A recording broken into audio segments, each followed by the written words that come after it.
ይቅርብኝ አገልግሎት። እኔ ከዚህ በኋላ እኔ እውነቱን ልንገርህ፣ እኔ ይቅርብኝ ጴጥሮስ፣ ግድ የለም ይቅርብን። እኛ ከህዝባችን ጋር ተጣልተን እስከ መቼ ድረስ ነው? በቃ እሱ ከፈለገ መላእክት ልኮ ይንገራቸው። ተነስቷል፣ ኢየሱስ ከሙታን ተነስቷል ብሎ የሚል ከፈለገ መልአክ ልኮ ይንገራቸው። እኛ እንደዚህ ወንድሜን እንደገደሉት የሚገሉ ከሆነ በቃ ይቅርብን። ያው ደግሞ እየከሰሱም ነው፣ ከሰውንም ስንት ጊዜ አቅርበውናል።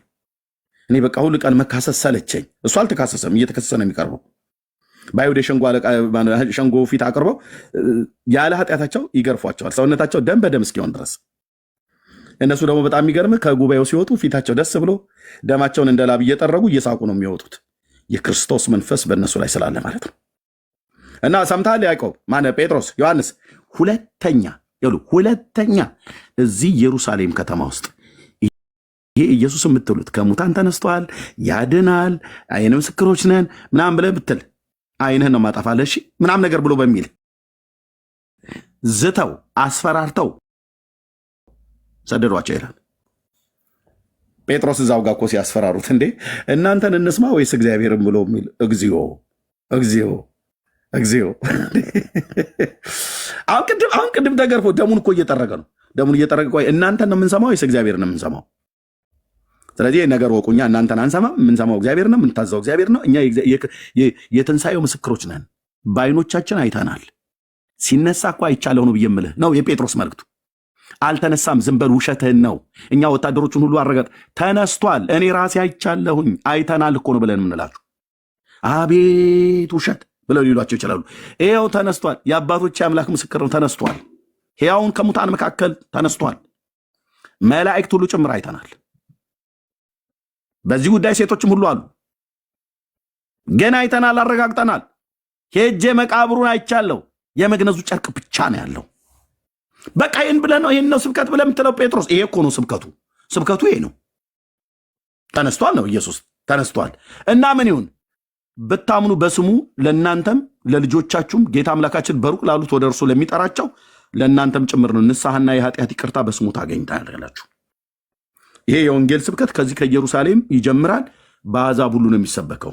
ሕይወትና አለመጥፋትን እግዚአብሔር በልጁ በኩል ነው ያኖረው። እና ጲላጦስ አንተም ያስፈልግሃል ንስሐ ግባ ነው መልእክቱ። ሄሮድስ አንተም ንስሐ ግባ፣ በጌታ በኢየሱስ ክርስቶስ ነው የኃጢአታችሁን ስርየት ታገኛላችሁ። ከተማውን ሞሉት ይላል። ሁለት ናቸው ሰባኪዎቹ፣ ዮሐንስና ጴጥሮስ። በትምህርታችሁ ከተማይቱን ሞላችኋታል አላሉ? ያኔ ቴክኖሎጂ የለ። ያው ቤተ መቅደሱ አካባቢ ሲሰበሰቡ አይሁድን አጨብጭበው ነው የሚጀምረው ጴጥሮስ። ሳይፈቀድልህ ከኛ ከንት ፍቃድ ሳታገኝ ከቤተ ክህነቱ ምናምን የሚባል ነገር የለም። የምን ወረቀት ለነ ጳውሎስ ነበር ለማስገደል እነሱ የሚያጽፉት፣ ለስብከትማ አያጽፉም። የገሊላ ሰዎች እያሉ ነው የሚነቁት። በተናቀው በጴጥሮስ የተሰበከ ወንጌል ይኸውልህ እስከ ምድር ዳርቻ ድረስ ናኘ። እነዛ አባቶች እንደ ከዋክብት ደምቀው በእግዚአብሔር መንግስት ውስጥ አሉ። ክብር እኮ ነው ወንድሜ በእነሱ የተሰበከ ወንጌል በእኔ እናንተ አፍ ሲሰበክ። እነሱን ያዳነ ጌታ እኔ እናንተን ሲያድነን ገብቶ ገዳም ውስጥ ታላላቅ የተባሉትን ያወጣል እግዚአብሔር። ገብቶ መስጊድ ውስጥ ከእስልምና ሃይማኖት ስንት ኡስታዞች፣ ስንት ዑለማዎች፣ ስንት ሼኮችን ማለት ስንት ደረሳዎች ለክብሩ ሲያንበረከክ ወንጌል አይተናል። በፍቅር ያው በሰይፍ ሳይሆን በፍቅር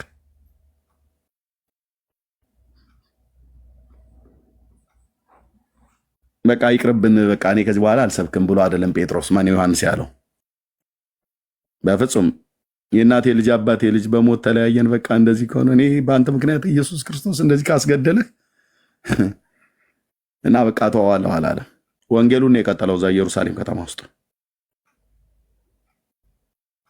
እስጢፋኖስ በድንጋይ ተቀጥቅጦ ሲገደል መቀጣጫ እናደርገዋለን ብለን ማለት አንድ በኢየሱስ ክርስቶስ አምናለሁ ብሎ የሚል እዚህ ኢየሩሳሌም ከተማ ውስጥ በባለፈው የተጠመቃችሁ 3000 ምናምን ነገር አላችሁ አይደል? 5000 ምናምን ነገር እያንዳንዳችሁ ከእስጢፋኖስ ተማሩ። ደማችሁ ደመ ከልብ ነው የሚሆነው። ማንም ሰው ስለ ኢየሱስ ክርስቶስ እንዳይናገር ብሎ ትእዛዝና አዋጅ በወጣበት ሁሉም ጎመን በጤና ብሎ ወደ ቤቱ አልገባም። ወንጌልን ሰበኩ እነዛ አባቶቻችን። እነሱ ላይ ያልረፈ የክብር መንፈስ ነው እኛ ላይ ያለው። ይሄ ያው ጌታ የእግዚአብሔር መንፈስ ምስክር ነው። ትዝታውን ብትከሰው በክስ የሚቆም ወንጌል የለም። ኤርምያስን ብትደግም በክስ ማንም ብጨምር በክስ እንኳን በክስ እኮ ገለው ሄሮድስ ያዕቆብን ገሎት አይሁዳውያን እስጢፋኖስን አስቀጥቅጠው አስገድለው ኔሮ ቄሳር ጴጥሮስን ዘቅዝቆ ሰቅሎ ሐዋርያውን ጳውሎስን እንደ በግ አርዶ ነፍሴ በመስዋዕት እንደምታልፍ ብሎ ስላለ ማለት ነው ፊልጵስዩስ ላይ እንደ በግ አርዶ ቢገለውም ግማሾቹ በእሳት ቢቃጠሉም ለተራቡ አንበሶች በሮም አደባባይ ላይ ቢሰጡ እንደ ከዋክብት በደማቸው እየፈረሙት የወንጌሉን እውነት አገልግለው ተሄዱ። አንድ ደብተራ የጻፈውን መጽሐፍ እኛ አውጥተን ስለተቃወምን እንከሳለን ብለህ የምትል ዳር ያዝልኝ ብራዘርዬ፣ ግባና በጊዜ ተኛ። ያው የእናትህን ሽሮ እየበላህ ምንም የምታውቀው ነገር የለም። ወንጌል አላነበብክ። እግዚአብሔር በዘላለም ሐሳቡ ምን ሊፈጽም እንዳለ አታውቅ። እግዚአብሔር እኔ በምሰራበት ቀን ገንዘቦቼ ናቸው ብሎ ካሉን ሰዎች መካከል አንዱ ነኝ ነው ብዬ የምልህ። አንዱ ነን። እዚህ ያለን ሰዎች የወንጌል አማኞች አንዱ ነን።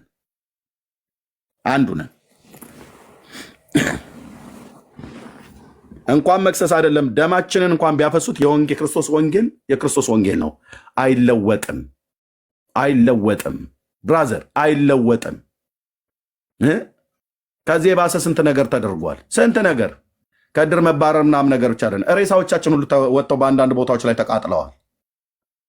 አገር በሚያውቀው ማለት ነው። መቃብር ተከልክለናል። ከቤት አስወጡ ብለህ ወጣ ሄድ ወደዛ ተብለናል። እንደዛም እንድንባል መሪዎች፣ አገልጋዮች የተባሉ ቀስቀሳ አድርገዋል። ቤት አታከራዩ ተብለናል ተብሎ ተነግሮብናል። ጣሪያችን እስካሁን ድረስ በድንጋይ የሚቀጠቀጠው የኛ ነው። እስኪ አንድ ኦርቶዶክሳዊ አንዋር መስጊድ ላይ ይወርውራት፣ እዛው ጋር በጥሰው ይጠሉለታል አንገቱን ማለት ነው። አንድ ኦርቶዶክሳዊ አይዳፈራትም። እርስ በርስ አይወራወሩ። ማባናና ፋርፋ የሶሪያ ወንዞች የእኛን አዳራሽ ነው የኢላማ መለማመጃ የሚያደርገው። ዝም አንተ አዳራሻችንን ስቀጠቀጥ በድንጋይ ጴንጤው ታች ሆኖ መጽሐፍ ቅዱስ እያነበበልህ ልክ አንድ ሰው ወደ ጦርነት እንደሚወጣ መሳሪያውን ታጥቆ ሰይፉን ሰንግሎ እንደሚወጣ የእግዚአብሔርን ቃል አንብቦ መጽሐፍ ቅዱስን ይዞልህ ብቅ አለልህ ከየቦታው ሴቱም ወንዱ። ከየት ነህ ተብሎ ጴንጤ ነኝ ይልሃል። ያፍር መሰለህ እንዴ? ጴንጤ ነኝ። መናፍቃን ናቸው። የፈለግከውን በል ግድ የለም። እኔ መናፍቃን ከርከሮም በል ግን ጴንጤ ነኝ ይልሃል። እሺ ምንድነው የምትሉት? ኢየሱስ ጌታ ነው። በቃ ይህንን ሞያ ብላችሁ ሁሉ ቀን አዎ ኢየሱስ ጌታ ነው፣ ኢየሱስ ያድናል፣ ኢየሱስ ብቻ ነው የሚያድነው ማለት አዎ ማለት እሱ ብቻ ነው የሚያድነው። ሌሎቹስ አያድኑም። እሱ ብቻ እንዴት ያድናል? እሱ ብቻ ነው ለሰው ልጆች በደልና ኃጢአት ሞትን የቀመሰ ቀራንዮ መስቀል ላይ። ማርያምስ አታድንም። እደግመዋለሁ፣ አታድንም። እሰልሰዋለሁ፣ አታድንም። አድናም አታቅም፣ ልታድንም አትችልም። የጌታ እናት እኮ ነው።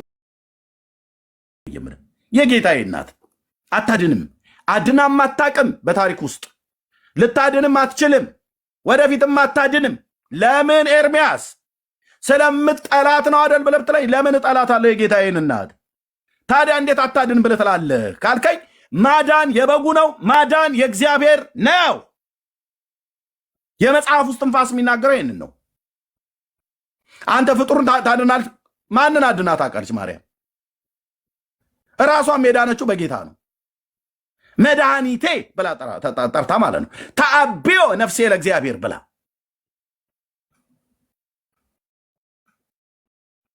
አታድንም። መስቀሉ ስር ስጦታ ነው። ከመስቀል ስር ያለ አይደለም መድኃኒት ይሰጣል። መስቀሉ ላይ የሞተው ጌታ ነው መድኃኒት። የመስቀል ስር ስጦታ የመስቀሉ ላይ ነው ስጦታ አድርጎ እግዚአብሔር የሰጠው እናቱን አይደለም ለአንተ መድኃኒቱ ይሆን ዘንድ ልጁን እንጂ። መስቀሉ ላይ አያዩም። ሙሴ በምድረ በዳ እባብን እንደሰቀለ በእርሱ የሚያምን ሁሉ የዘላለም ሕይወት እንዲኖረው የሰው ልጅ ሊሰቀል ይገባል ብሎ ያለውን የወንጌላዊውን የሐዋርያውን ትምህርት ይተውልና መስቀል ስር የተሰጠችው ለዮሐንስ ነው። አንተ አቧራ አታጭስብን፣ እነሆ እናትህ እነሆ ልጅሽ ብሎ ያላት ማለት። ሐዋርያውም ወደ ቤት ወሰዳት ይላል። ወደ ቤቱም ወስዷት እኮ በጣም የሚገርመው እመቤቴ ትሰማኛለች ታደነኛለች ብለህ የምትለው ዮሐንስ ወደ ቤቱ ወስዷት ለአገልግሎት ወደ ሮም ሄዶ ከዛ ሲመለስ በስብከተ ወንጌል ተሰብኮ ሲመለስ እናቱ መኝታ ቤት ነው ትቷት ሄደው ይላል። ድርሳነ ኡራኤል ዘወርሃ የካቲት። እናሳ አትለኝም? እዛ ሆኖ ከሮም ስብከተ ወንጌል ተመልሶ ሲመጣ እመቤቴ ሆይ ምናምን ነገር ብሎ ሲላት ሰላምታም ሲሰጣት አልመለሰችለትም። ሲሰግድላትም ምንም አልመለሰችለትም። 40 ቀን ሙሉ ዘጋችው።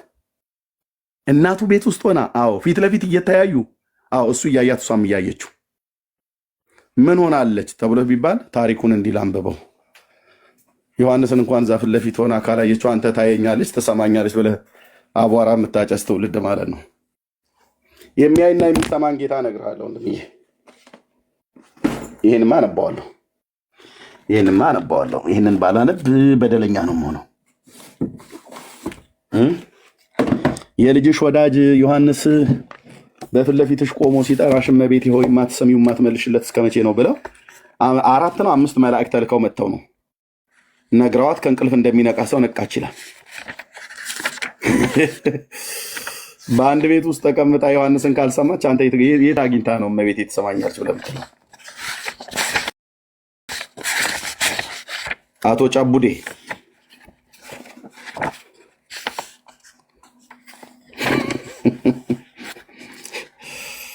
ኦኬ ዞራ ዳር ነው የካቲት። ማርያም አታድንም ማርያም አትሰማም ብለን ስንል ከዚህ ከራሳችሁ መጽሐፍትም ተነስተን ነው። ይህንን ነው እንደዚህ አውጥተን ስላነበብን ለምን ያነበባችሁት ለምን የምታነቡት ተብለን ዘወራ ህዳር ላይ ነው። ሶሪ ካሜራ ኤርሚያስ ካሜራ ክፍት። ሶሪ ብዙ ሰው አስቀምጫለሁ፣ እሰጣችኋለሁ።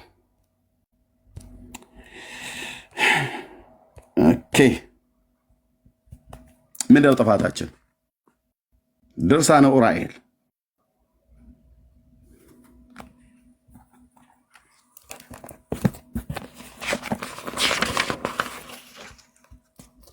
ሺ985 ዓመተ ምህረት በተስፋ ገብረ ስላሴ ማተሚያ ቤት እራሷ ቤተክርስቲያኒቱ የምትጠቀምበት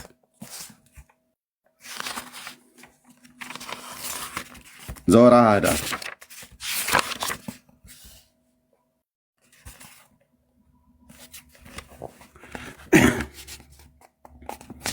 እንዲህ ይነበባል። አንተ ማርያም እመቤቴ ትሰማኛለች ብለህ የምትለው ማለት ነው። ሁለተኛው ታምር ላይ ነው። ሁለተኛው ክፍል ላይ ማለት ነው። ክፍሉ ሰፊ ነው። እናንተ ከፈለጋችሁ አንብቡት። እንደዚህ ይላል።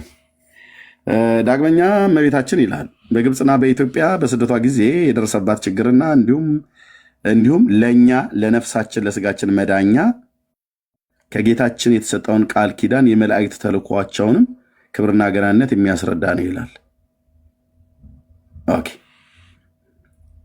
የትኛው ቃል ኪዳን? ለምን? ለነፍሳችን እና ለስጋችን መዳኛ ከጌታችን የተሰጠውን ቃል ኪዳን።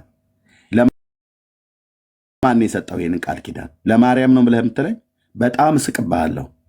እግዚአብሔር ለማንም ሰው ከማርያም ጀምሮ ሰው ለተባለ ነቢያት ለተባሉ ሐዋርያት ለተባሉ ለነፍሳችንና ለስጋችን መዳኛ የሰጠው ቃል ኪዳን የለም። እግዚአብሔር አንድ ኪዳንን የገባው ከእስራኤልና ከይሁዳ ቤት ጋር አዲስ ኪዳን የምገባበት ወራት ይመጣል አለ በኤርምያስ መጽሐፍ ምዕራፍ 31 ላይ። ያ ኪዳን አሕዛብን ሁሉ የሚያጠቃልል ነው። አረብ የለ፣ እስላም የለ፣ ኦርቶዶክስ የለ፣ ቡዳ የለ፣ ሂንዱዝም የለ፣ ማንን አንድ ቃል ኪዳን ነው የገባው ጌታ። በየስርቻው የሚማማልበት አንዳችም ነገር የለም ጌታዬ። ምስጋና በገንዘቡ በሚሆን በእግዚአብሔር ፍቃድ ያለ ስንፍና ከመጀመሪያው እስከ መጨረሻው ድረስ አነበብሁት ይላል። እኛም አንብበነዋል። ንባቡ ጌታችን መከራ ከተሰቀለበት ከመጋቢት ወር ጀምሮ እስከ ዕለተ ልደቱ ታኅሳስ ወር ድረስ በ9 ወር ከ7 ቀን አንብቤ ጨረሱት ይላል። ያንን መጽሐፍ ማለት ባሮክ የሰጠው መጽሐፍ እዚህ ጋር ባሮክ ነው የሚባለው። ኦኬ ባሮክ ይባላል። ኦኬ የዚህ መጽሐፍ ታሪኩ ይህ ነውና ይላል። ኦኬ ዋናው ፍሬ ሀሳቡ እዚህ ጋር ነው። ወንድሞች ሆይ እንግዲህ በዚሁ መጽሐፍት ውስጥ ስለ መላእክት አለቃ ስለ ቅዱስ ኡራኤል ወንጌላዊ ዮሐንስ የተናገረውን ዜና ስነግራችሁ በጸጥታ አድምጡኝ ይላል። ወንጌላዊ ዮሐንስ ሐዋርያው ማለቱ ነው። አዎ የቱ ጋር ነው ዮሐንስ ስለ ኡራኤል የሚባል መልአክ የጻፈው? በወንጌሉ ላይ 21 ምዕራፍ ባለው ወይ 3 መልእክታት ወይስ በራእዩ? አንድ የለም። አንድ አታመጡ። ተረታም ትውልድ ሁሉ አንድ አታመጣም። ኡራኤል የሚባል መልአክ ስሙን ጠርቶ ዮሐንስ ወንጌላዊ የዘብዴዎስ ልጅ አባታችን ነው እሱ የተናገረው አንድም ቦታ የለም። አንድም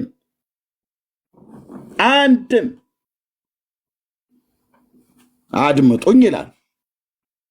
ወንጌላዊ ዮሐንስ የተናገረውን ዜና ስነግራችሁ አድምጡኝ። ስለማ ስለ ኡራኤል። እሺ ምን ብሎ ተናገረ ዮሐንስ? እስቲ እኔ ዮሐንስ ከሮሙ ንጉሥ ከአርቃዲዮስ ዘንድ ሆኜ የአምላክን ወንጌል እያስተማሩ ሳለሁ መላእክት መጥተው ከሮም ንጉሥ ከአርቃዲዮስ ፊት በደመና ነጥቀው ወደ ኢየሩሳሌም ወሰዱኝና ከዚያም ትተውኝ ሄዱ ይላል። እንዲህ አይነት በደመና ነጠቁኝ፣ መላእክት መጥተው ነጠቁኝ ብሎ ሲል ዮሐንስ እኛ አልሰማንም፣ አላየንም። ከወንጌሉ የለ፣ ከራእዩ የለ፣ ከመልእክታቱ የለ። ኦኬ ከዚህም በኋላ ወደ እናቴ ሀገር ወደ ናዝሬት ደረሱ ይላል ዮሐንስ። እዛ ገሊላ ነበርና ይኖር የነበር የገሊላ ሰዎች ናቸው። ልክ ነው። ደረሱና የጌታዬን የኢየሱስ ክርስቶስን እናት እመቤታችን ድንግል ማርያምን እዚያ ትቻት ነበርና ወደ ገሊላ ወረዱ ይላል። እሺ እመቤታችንም ከእናቴ ቤት አገኘኋትና ገብቼ ሰላምታ እየሰጠኋት ሰገድሁላት ይላል። በፍጹም አላደረገውም፣ አያደርግም። የተጻፈ የለም። አላደረገውም። ማርያምን ፍጡር ናት፣ ዮሐንስን ፍጡር ነው። ፍጡር ለፍጡር አይሰጋገድም። ሁለቱም ደግሞ አይሁዳውያን ናቸው። ስግደት ለማን እንደሆነ ያውቃሉ። አታም ብራዘር ያውቃሉ። ዮሐንስም ለማርያም አይሰግድም፣ ማርያምም ለዮሐንስም አልሰገደችለትም። ገብርኤል ለማርያምም አልሰገደላትም፣ ማርያምም ለመልአኩ ለገብርኤል አልሰገደችለትም። ግልጽ እኮ ነው አማርኛው፣ ግልጽ ነው አማርኛው። መሰጋገድ የሚባል የለም። ገብርኤልም ባሪያ ነው፣ ማርያምም ባሪያ ናት። ሁለቱም ይሰመርልኝ። ባሪያ ለባሪያ የተሰጋገደበት የመጽሐፍ ቅዱስ ክፍል የለም። ካለም ትክክል አይደለም። ያደረጉ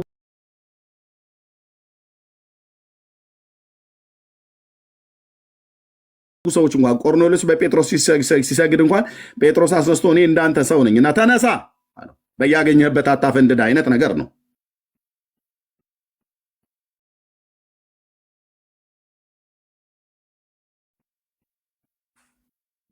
ግልጽ ነው።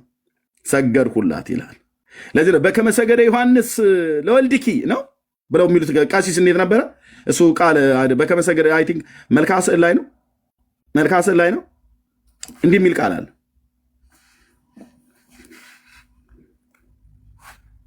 ለዮሐንስ ነው እሱ። ዮሐንስ ለልጅሽ ነው።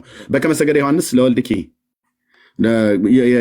የዘካርያስ ልጅ ነው። መጥምቁን በማኅፀን ውስጥ ሆኖ ሰገደ ብሎ የሚለውን ኦኬ ሰገድሁላት። እርሷ ግን ከእናቴ መኝታ ቤት ክፍል ተቀምጣ ይላል ማርያም። ምክንያቱም በዮሐንስ 19 መሰረት የዮሐንስ ወንጌላዊው ማርያምን ወደ እናቱ ቤት ወስዷታል፣ ወደ ራሱ ቤት ወስዷታል። እሺ እናቱ ቤት ትቷት ነበር የሄደው ማለት ነው። ዮሐንስ ወደ ወንጌል ወደ ሮም ሲሄድ እሷን ትቷት ነው ሄደው ከእናቱ ጋር። እርሷ ግን ከእናቴ ቤት መኝታ ቤት ክፍል ተቀምጣ ሳለች ማርያም አልሞተችም። ልብ በሉ አለች። አንዲትም ነገር ወይንም አንዲትም ቃል እንኳን አልመለሰችልኝም። ሰላምታ እየሰጣት ዝም ጭጭ፣ እየሰገደላት ዝም ጭጭ።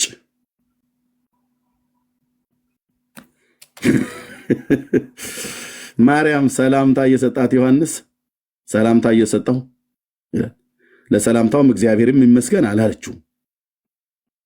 ለስግደቱም ይገባኛል አይገባኝም፣ እንደዚህ ማድረግ እንደዚህ ማታደርግም አላለችው። ዝም ጭጭ። እናቱ መኝታ ቤት እኔም ዝም ስላለችኝ ይላል ዮሐንስ መሬቷ አጠበበችኝ ይላል። እችን አማርኛ ያውቃታል እንደ ዮሐንስ? መሬቷ ጠበበች ምናምን ነገር ይላሉ እንደ አይሁዳውያን። እኔ እኮ አማርኛ የሚያወሩ ነው ይመስለኝ በአጻጻፋቸው ደረጃ ሲያወሩ። እሺ ከቶም ምናምን ነገር ብለው የሚለዋት ቃላለች። ቸር አላችሁ ምናምን ነገር ይላቸዋል ጌታችን ይመጣና እናንተ የእግዚአብሔር ወዳጆች ቸር አላችሁን? እቺ ንግግር ማናት? ወይ ቸር አላችሁ። ጴጥሮስ አማርኛ ነበር እንደሚያወራው። በጎ ሰንብታችኋል ሳይል አይቀርም። ቀሲስ ታስታውሳለህ? በየገድሉ እንደዚህ እኮ ጻፈው። ጌታ ምስክሬ ቸር አላችሁ ታምረ ማርያም ላይ ማለት ነው። ደግ ሰነበታችሁ እንዴ እያለ ማለት ነው። ኧረ ተው ወንድሞቼ እናቶቼ ተው። እሺ መሬቷ ጠበበችኝና ተጨንቄ ይላል ዮሐንስ ነው የተጨነቀው። ዮሐንስ ነው መሬት የጠበበው። ምክንያቱም ማርያም ሰላምታ እየሰጣት አልመለሰችለትም፣ እየሰገደላትም አልመለሰችለትም። አንድ ቃል እንኳን አልመለሰችልኝም ይላል። ይሰመርበት ይሄ ቃል። አንድ ቃል እንኳን አልመለሰችልኝም። ስለ ዝምታዋ ነገር ተጨንቄ ስለ ዝምታዋ ነገር 40 ቀን እየተደነቀው 40 ቀን ሙሉ ተዘጋግተው እናቱ ቤት አግኝቷት እየሰገደላት አክሮባትን ቢገለበጥ ልትመልስለት አልቻለችም። ስግደት አይደለም ከዛ ያለፈ እንደ ታሪኩ ማለት ነው። የሰላምም እያላት ዝም ጭጭ እያየ እንዳላየ እየሰማ እንዳልሰማ ሆና ማለት ነው። አሁን ጉዳዩ እዚህ ጋር ነው የሚመጣው እና እየጥር ቆይቼ አምላኬንና ጌታዬን የሚሆን ወደ ልጇ የዚህን ነገር ይገልጽልኝ ዘንድ ጸለይኩ ይላል። እንዴ እዛው ጠይቃት እንጂ ምን መጸለይ ነው እንዴ? ማርያም ዘጋችኝ። በሰግድም ይገባኛልም አይገባኝም ብላ አትልም። በለምናትም አትመልስም። ጨነቀኝ፣ መሬት ጠበበኝ፣ የእናትህ ነገር እንዴት ነው ለምንድነው ዝም ያለችኝ ብዬ እንዲገልጥልኝ ልጇን ለመንሁት እያለን ነው። ከዛስ ጸሎትን የሚሰማ ጌታ ሰማው አይነት ነገር። በዚያን ጊዜ በ40ኛው ቀን 4ቱን የመላእክት አለቆች ማለት ሚካኤል፣ ገብርኤል፣ ሩፋኤልና ሱሪያል የሚባሉ ኡራኤልን ላካቸው። ወስደውም ወደ እርሷም ቀርበው ሰገዱላትና በፍጹም ነውር ነው ያደረጉት። በእውነት ነውር ነው ያደረጉት አልኩ። ሰግደው አልሰገዱም። ሲጀምር በእውነት አድርገው ቢሆን ሚካኤልም ነውር ነው ያደረገው። መልአኩ ነው የምናገር አሁን። ቅዱስ ሚካኤል መልአኩ እንዲያድርጎ ቢሆን ነውር ነው ያደረገው። ቅዱስ ገብርኤልም ነውር ነው ያደረገው። ምክንያቱም በመጀመሪያው መምጣት ሲያበስራት ያልሰገደላት አሁን እዚህ አክሮባት አይገለበጥም። ዳርያስ ተረታም ትውልድ አላደረጉም። ቢያደርጉም ነውር ነው ያደረጉት እነዚህ መላእክት እዚህ የተባሉት። ለምን? ገብርኤልም ባሪያ ነው፣ እሷም ባሪያ ናት። ባሪያ ለባሪያ በወጣቶቹ ንግግር አይነፋም። አይመስልሽም እህትዬ? እንዲህ አይነት ቀልድ አቁሙ። እነሱ ለማን እንደሚሰገድ ያውቃሉ፣ ለማን እንደሚዘመር ያውቃሉ። ሲዘምሩ ገብርኤል ከእሱ ጋር አብሮ ያሉ መላእክት ሁሉ ጉባኤ ጠርቶ ይዞ መጥቶ የሰማይ ሰራዊት ከመልአኩ ጋር ነበሩ ይላል። ሲዘምሩ ግን ክብር ለእናቱና ለልጁ እያሉ አይደለም የዘመሩት። ዘምረዋል በቤተልሔም ነጥለው ለተወለደው ለአይሁድ ንጉሥ ብቻ ነጥለው። አይገርምም? ቆይ ለእናቷ ሲል ለእናትየዋም ትንሽ እንደው ለሞራሏ እንጠብቅላት ብሎ የሚባል ነገር የለም።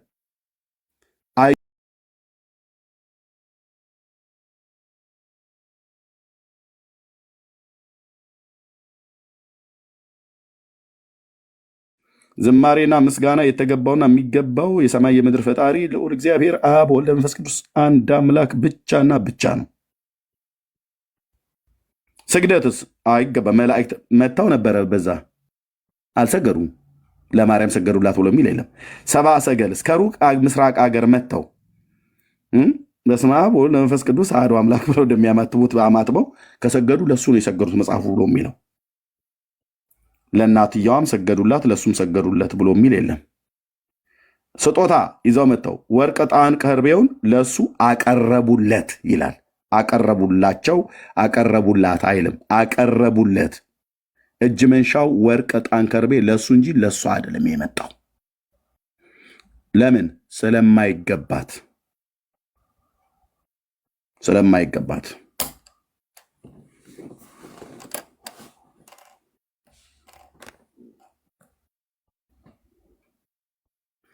እሺ ሰገዱ። እመቤታችን ሆይ አሏት። ከዛ ተልከው ነው የመጣው።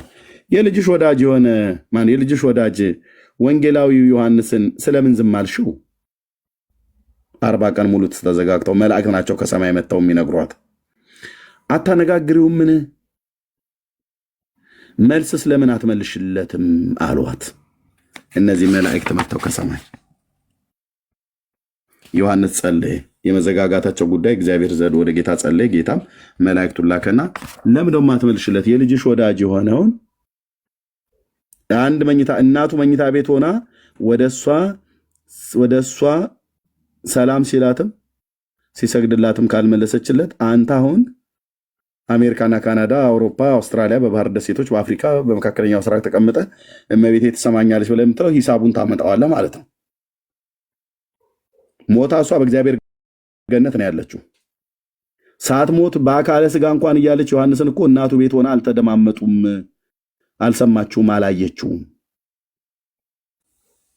ጉዳዩ ምንድን ነው? እንጨርሰዋለን።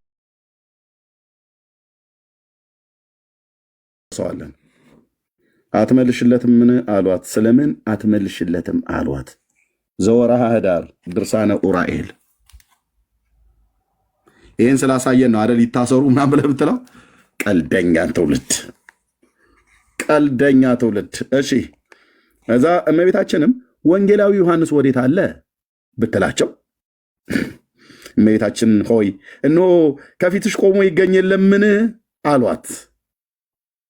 ፊትሽ እኮ ቆሞዋል አሏት። እርሷም ማርያም ግሩም የሆነ የሲኦልን ጨለማ አይቼ። ሲጀምር የሲኦል ጨለማ ግሩም ይባላል እንዴ? ግሩም እኮ ማለት የሚደነቅ ማለት ነው። ጨለማን ታደንቃለች እንዴ ማርያም? ግሩም ነው እግዚአብሔር ስራህን ግሩም ነው በሉት እንደተባለ እኮ ማለት ድንቅ ነው ማለት ነው። ስራህ የተመሰገነ ነው፣ ድንቅ ነው። ግሩም ነው ማለት ድንቅ ነው፣ የተመሰገነ ነው ማለት ነው። እና ግሩም የሆነ የሲኦልን ጨለማ አይቼ ከመፍራት ወይንም ከመደነቅ፣ በጨለማ ነው የምትደነቀው ማርያም። ከመደነቅ የተነሳ ልቦናዬ ሌላውን ስለማያስታውስ ያለ ዛሬ ያላየሁትም አለችው። በሉ ወደ ቤታችሁ ሂዱ አሁን በቃ።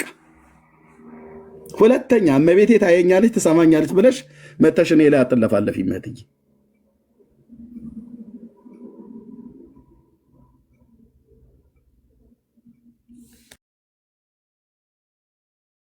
ጨለማ አይታ ደንግጣ ፈርታ ዮሐንስን ያለ ዛሬ ማላይ ፊት ለፊቷ 40 ቀን ሆኖ እናቱ ቤት ትቷት ሄዶ እንዴ በፊቷ ቆሞ ሲሰግድላት እማታየው፣ ሰላም ሲላት እማትመልስላት፣ ሱባኤ ገብቶ ጸልዮ ጌታ 4 መላእክት ልኮ መጥተው ነግረዋት ከዛ ምናለች? እሷም ግሩም የሆነ የሲኦል ጨለማን አይቼ ከመፍራት ወይም ከመደነቅ የተነሳ ልቦናዬ ሌላውን ስለማያስታውስ አለች። ዮሐንስን ካላስታወሰች አንተን አታስታውስህም። እውነቴን ነው የምነግርህ።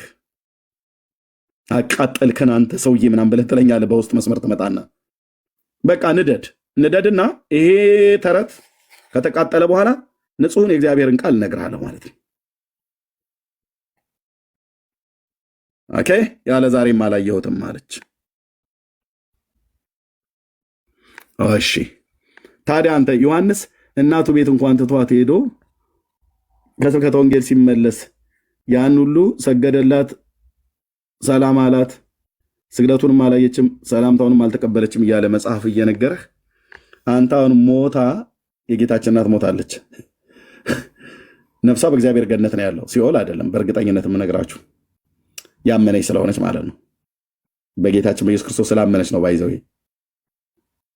እውነቱን የምነግርህ ይሄ ነው። ሳታምን እናት ስለሆነች ብቻ የገባችበት መንግስት የለም። እደግመዋለሁ፣ እሰልሰዋለሁ፣ እፎርዘዋለሁ። ይሄን ንግግር ማርያም በእናትነቷ ምክንያት አይደለም ገነት የገባችው። እናት ስለሆነች አይደለም ገነት የገባችው፣ ስላመነች እንጂ።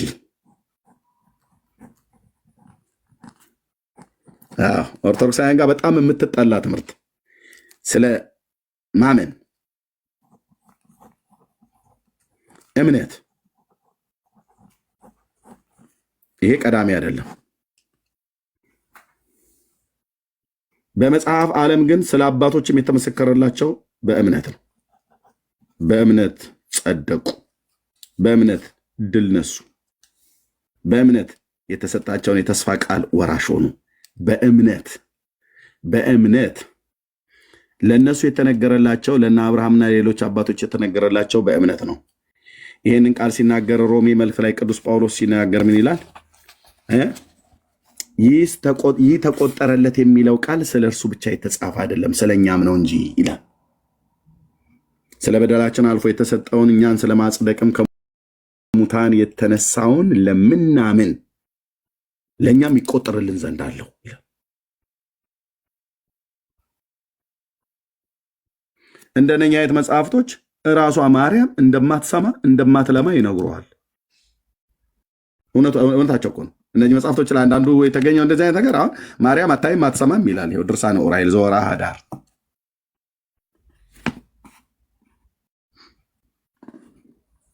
ይህንኑ መጽሐፍ ነው አንተ ጸሎት የምታደርሰው ጠዋት ትነሳና ማለት ነው። እኔ ወይ ትዝታ ወይ ሌሎች ወንድሞች ሲነግሩ ግን ደማችሁ ይፈላል። ቦርደር ዝጉ፣ እንዳይወጡ እንዳይገቡ እናንተ እንዳይሉ ከሰሱ ተካሰሱ። መጽሐፍቶችን አረንበል የራስህን አባቶች ነው ያሳየናቸው። መጽሐፍቶቻችን ጥራት ይጎላቸዋል እስኪሉ ድረስ ጌታ እግዚአብሔር በእኔም በወንድሞቼም በኩል እዚህ ባለንም ሁሉ በኩል አስብሏቸዋል። ጥራት ይጎላቸዋል። ጥራት እንደጎደላቸው ትዝታው ስላሳያችሁ ነው። ጥራት እንደጎደላቸው ኤርሚያስ እዚህ ያሉ ወንድሞች እናቶቼ ሌሎችም ስላሳያችሁ ነው።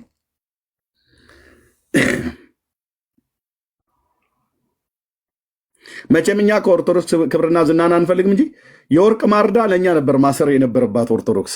ባለውለቶቿ ነን። ተሐድሷውያንና ወንጌላውያን ባለውለታዎቿ ናቸው። ቢያውቁ እነዚህ ሁሉ ቁልል መጽሐፍ እዚህ ጋር እንደ ጣራ ተቆልለው ከመጽሐፍ ቅዱስ ውጭ በሙሉ የራሳችሁ መጽሐፍ ነው። ያለዚህ እዚህ ጥቂት ስሬ እንኳን የቆለልኩት ማለት ነው። እዚህ ጠረጴዛ ላይ ያለ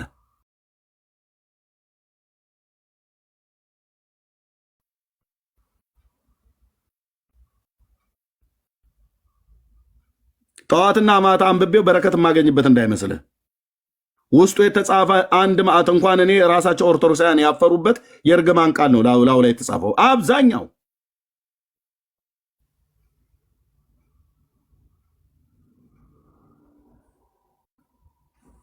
በራሳችሁ መጽሐፍቶች ገልጠው ባሳየ ትዝታው ይከሰስ ብላችሁ ስላላችሁ ትዝታው ስለተከሰሰ የሆነ ሰንበዲ ኤርሚያስ ወይ እንትና ፈርቶ ወንጌል ከመናገር የሚቆጣ መስሏችሁ ከሆነ በጣም ተታላችኋል።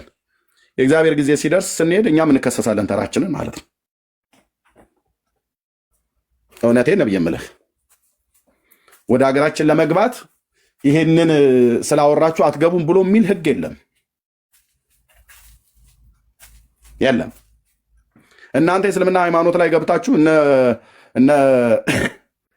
እነ ማናቸው እነፎይ እስልምና ሃይማኖት ላይ ገብቶ ሐዲሳትና ቁርአንን ገልጦ ሲያሳይ የተጻፈውን ያነበበው እያላችሁ ስትከልሉ ነበር። እናንተ ቤት ግን የተጻፈ እኛ ጋር የተጻፈ ካለ አውጣና አንብብ። አውጣና የጴንጤን ጉድ ዘርግፈው። እረዳለሁ በእውነት ዶክተርም ይረዳል። እያንዳንዳችን ዳጊበል ማናችንም አክሊለ እኮ ሞክሮ እኮ ነበር። እኛ የምናውጣው እንደ ጴንጤን የተጻፈውን ጉድ አለ አውጣው። መድኃኔ ዓለም ክርስቶስ ምስክሬ ነው። አውጣ። የእኔ አባቶች የእኔ ፓስተሮች ሲጀምር እንዲህ አይነት ኮተታ አይጽፉ የለም። በቃል ኪዳኗ በቃል ኪዳናቸው በእንትና ምንም የሚባል ቃል ኪዳን የለም።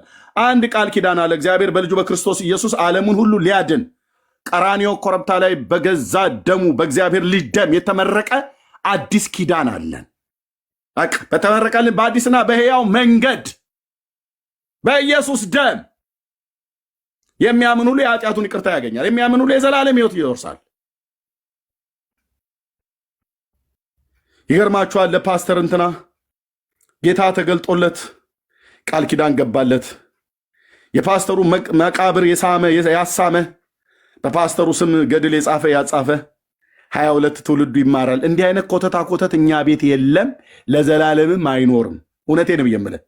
እኔ እዛ ቸርች ውስጥ ብኖር በአንድ እግሩ ነው የማቆመው፣ እንደዚህ ብሎ የጻፈ ፓስተር ቢኖር። እውነቴን ነው የምልህ። ጴንጤ ጋር እንዲህ አይነት ቀልድ የለም ወንድምዬ፣ እንዲህ ብሎ ቀልድ የለም። በይሉንታ የሚሰማ ጴንጤ የለም። እስኪ ቼክ ለማድረግ ከፈለጋችሁ ሂዱና ቸርቾቻችንን እዩ። እሁድ ተሰብስበን በጌታ በኢየሱስም ብሎ ጉባኤ ከፍቶ የወላችሁ እናታችን እንትና የሚባሉ እናት ነበሩ እና በተጸነሱበት ቀን ጌታ ቃል ኪዳን ገብቶላቸው በእሳቸው ቃል ኪዳን የተማጸነና የተመጻጸነ የሚባል እንቶ ፈንቶ ወሬ መድረካችን ላይ አይወራም። ኮርብ ይምር የትኛውም ጴንጤ መድረክ ላይ ሂድ አይወራም። የሚያወራ ከሆነ አንቀን እናወርደዋለን ከመድረክ ማለት ነው። የእግዚአብሔርን ቃል ቁጭ ብሎ እንዲያነብ አሁን ስለ እንትና ሊያወራን አይደለም የመጣው። አንድ ጌታ ለዚህ የሚነገርለት ሞቱና ትንሣኤው ብለው ማዳኝነቱ ከአብና ከወልድ ከመንፈስ ቅዱስ በቀር ሌላ አምላክ፣ ሌላ መድኃኒት፣ ሌላ እረኛ፣ ሌላ ተስፋ፣ ሌላ ቤዛ አለ ብሎ የሚሰብክ ፓስተር፣ ወንጌላዊ፣ ነቢይ ካለ ያው ጌታ ቅዱስ እግዚአብሔር ምስክር ነው አልኩ። ያወርዱታል። እዛ ያሉት ማይኩን ነው ሄደው የሚቀበሉት። እረፍት አድርግ ሂድና ጸልይ፣ ወደ ጓሮ ሂድና ምክር ካውንስል ይሰጡታል። ከየት ነው የተማርከው ነው ብሎ የሚሉ እንደዚህ አይነት ትምህርት ከየት ነው ያመጣው ነው ብሎ የሚሉ እኔ ምልህ ከየት ነው የተማርከው ይህን ትምህርት ነው ተብሎ የሚጠየቀው።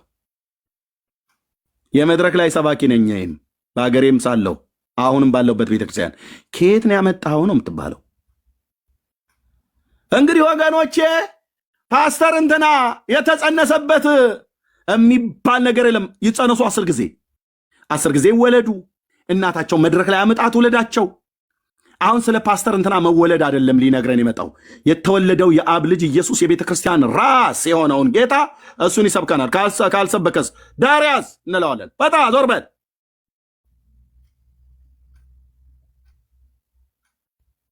በደም የተገዛ ህዝብ ላይ አይቀልድም። የነቢይ እንትና ጥፍሩ ተነቀለ፣ የራሱ ጉዳይ። ለወንጌል አገልግሎት ሄደ ነው፣ እሰየው፣ ጌታ ይባረክ። ታዲያ ዋጋውን በሰማይ ያገኛላ።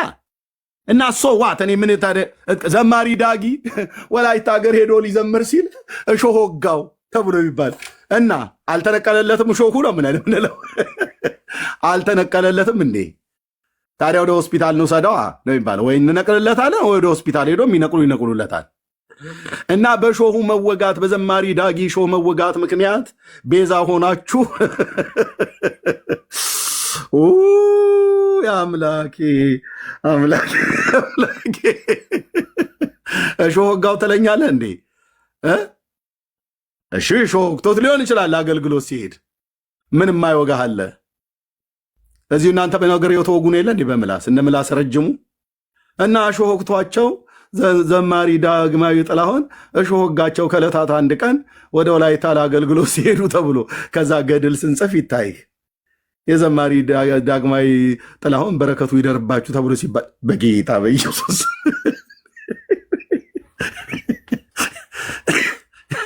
እንዲህ አይነት ወሬ ሁለተኛ እንዳወጣ ነው ብሎ የሚለው ፓስተሩ ራሱ አይኑ ተጎልጉሎ ነው የሚወጣው። እንደዚህ አይነት ነገር ብታወራ እውነቴን የምልህ ሙሉ ወንጌል ሂድ ቼክ አድርግ። መሰረተ ክርስቶስ ቃል የትኛው ፓስተሩ ከንዴት የተነሳ አይኑ ተጎልጉሎብህ ሌሊት ሁሉ በእንቅልፍ እስክትባንን ድረስ አይኑን አፍጥጦ ከየት ነው ያመጣው እንዲህ አይነት ትምህርት ነው የሚል። ምክንያቱስ በዘማሪ ዳጊ ሾህ መወጋት፣ በዶክተር ሻኦል እንቅፋት መመታት ምክንያት ደማቸው ፈሷልና ደማቸው የነጠበበት ቦታ ላይ ቅድስት ኩላዊት ቤተክርስቲያንን እንሰራለን እንዴ? ተወኝ ወንድምዬ። እሺ እነ ጴጥሮስም ተዘቅዝቀው ተሰቅለዋል።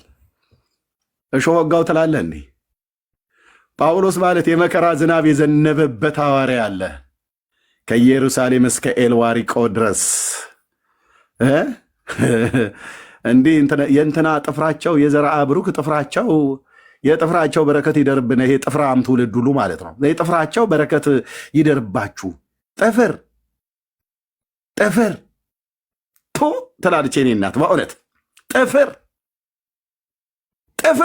እመን ጸጉራቸውን ብትይዘው የጸጉራቸውን ዘለላ ብትይዝ ከሰውነታቸው ላይ የተላጩት ያው ጸጉር የት ቦታ እንደሚገኝ ታውቃላችሁ። በሰውነት አካላችን ላይ ይሰማሻል ማለሽ እህትዬ። አንቺ ጸጉር ፍለጋ ኢየሱስ ጌታ ነው ተብሎ አዲስ አበባ ሲነገርሽ እምቢ ብለሽ ጢስ አባይ ትሄጃለሽ። የዘራ ብሩክ ገዳሙ እዛ ነው ያለው። ምን ፍለጋ? ጥፍርና ጸጉር። ጸጉር ከሰውነታቸው አካል ላይ የተላጨ ማለት ነው።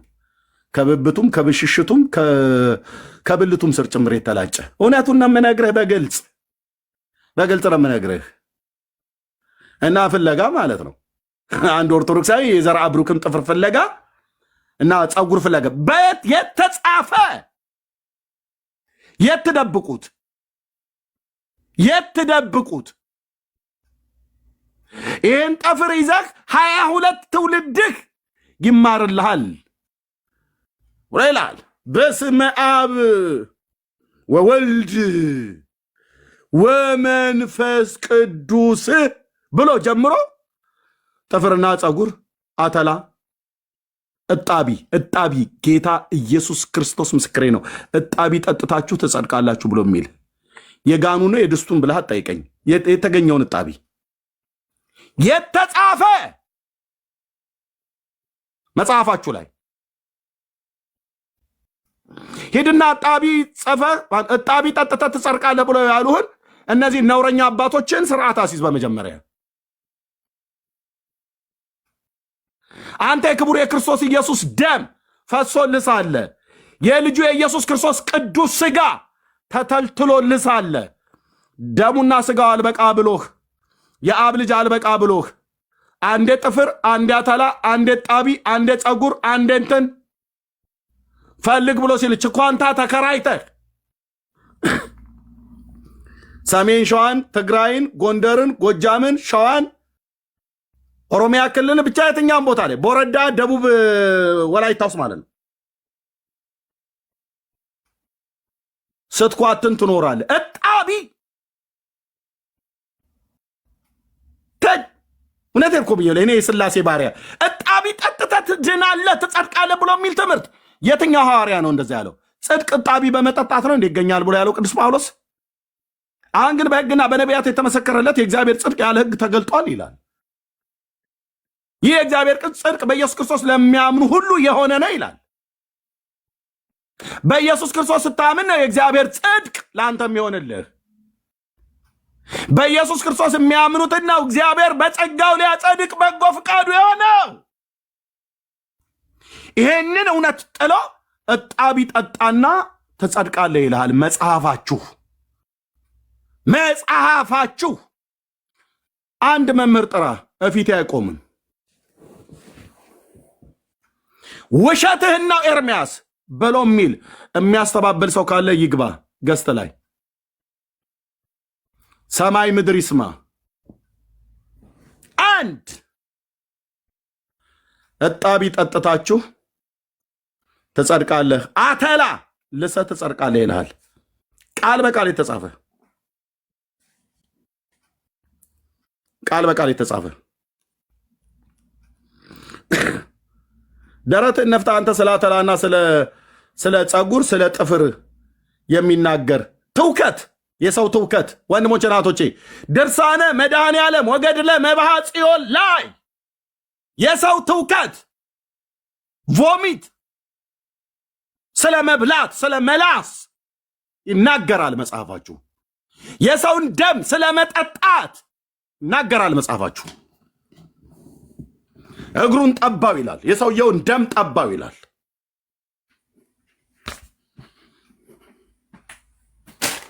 ለሚጠይቀኝ ሁሉ አንድዬ አዘጋጅቶኛል አልኩ። በራሳችሁ መጽሐፍቶችን በመጽሐፍ ቅዱስ ግባና ሞክረኝ፣ በእውቀት ከሆነ ማለት ነው።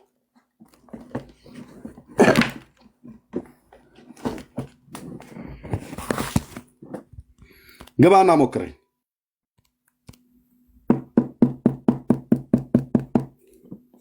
ግባና ሞክረኝ። ይሄ መጽሐፍ ይሄ ያልኩትን ካላለ ከምላሴ ጸጉር ይነቀል ይላል የአገሬ ገበሬ። ግባና ሞክረኝ። በዋልድቢት ቅድስት ማርያም አንድነት ገዳም የታተመ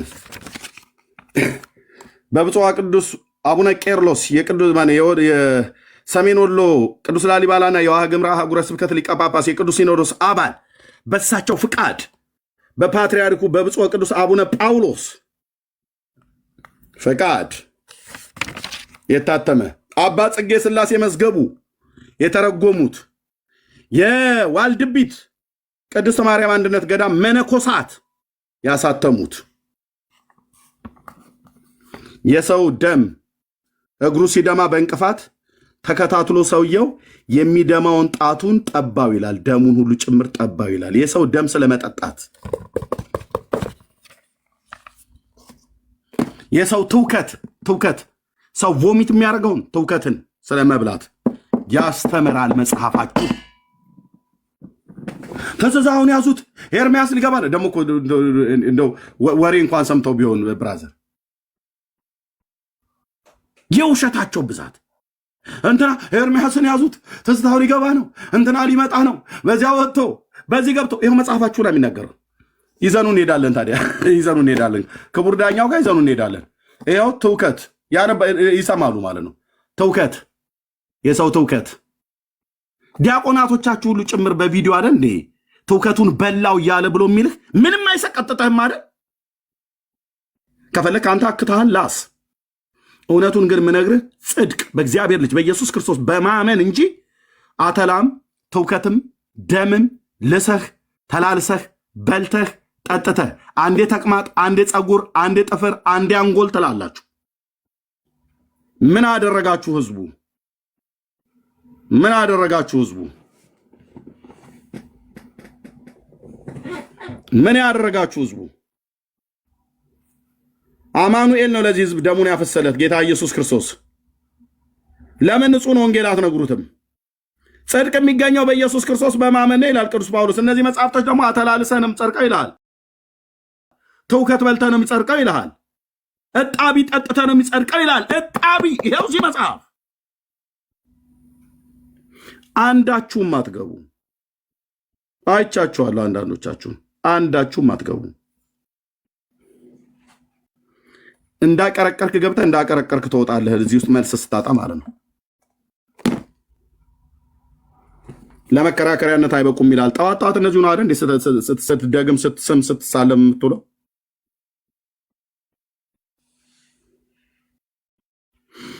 ምን አደረገ ታዲያ ወንድሜ ትዜ? ምን አደረገ ኤርሚያስ አበበ በሆን? ምን አደረጉ እዚህ ወንድሞች እና እህቶች? የተጻፈውን ያለ መረጃ ቢሆን ምን ያደርጋሉ? እዚህ ያለ ሰው ምንም ያለ መረጃ ከሆነ ምን ያደርጋሉ? እዚህ ምን ያደርጋሉ? ፀሐይና ጨረቃን ፈጠረች ብሎ የሚል መጽሐፍ ጽፈህ ስታበቃ፣ ማርያም ነች የፈጠረችው ብለህ የሚል መጽሐፍ ጽፈህ ስታበቃ አውጥተን ስናሳይ ዋይ ዋይ ትላለህ። ዘፍጥረት መጽሐፍ ምዕራፍ 1 ቁጥር 14 ላይ እግዚአብሔር ቃል 14 እና 15 ላይ የሚለው እግዚአብሔር ሁለት ታላላቅ ብርሃናትን በሰማይ ጠፈር ላይ ፈጠረ ይላል። አንደኛውን ብርሃን በቀን እንዲሰለጥን፣ ሁለተኛውን በሌሊት እንዲሰለጥን፣ ታላቁን በቀን ታናሹን በሌሊት እንዲሰለጥን ፀሐይና ጨረቃንም ከዋክብትንም አደረገ ይላል ጌታዬ ማለት ነው። የቅዱስ ያሬድ መጽሐፈ ዚቅ በሚባለው ላይ ታዲያ ታላላቅ ብርሃናትን ፀሐይና ጨረቃን የፈጠረችው ማርያም ናት ይላል በመጽሐፋችሁ ላይ።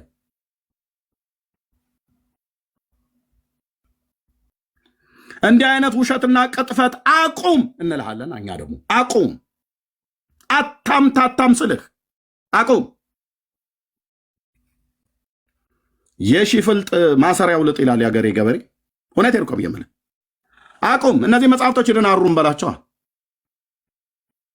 ፀሐይና ጨረቃን እግዚአብሔር ከፍቶ ሳለ ማነው እግዚአብሔር ሰርቶ ሳለ የእናንተ እኮ ጉዱ ተዝቆ አያልቅም ብራዘር።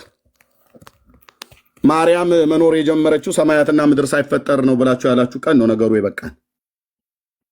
ሰማያትና ምድር ሳይፈጠሩ በፊት እሷ ነበረች ብለህ ያልከ ቀን ማለት ነው።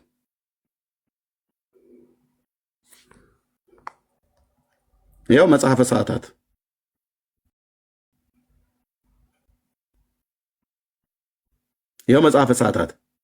ሰማያትና ምድር ሳይፈጠሩ ፀሐይና ጨረቃም አልቀደሙሽም ይላል። ፀሐይና ጨረቃ አልቀደሙሽም የተባለው ሩጫ ትራክ ውስጥ 100 ሜትር ወይ 10 ኪሎ ሜትር ምናምን ነገር ማለት 10,000 ሜትር ተሯሩጠው ወይ ማራቶን ሮጠው አይደለም ያልቀደሟት።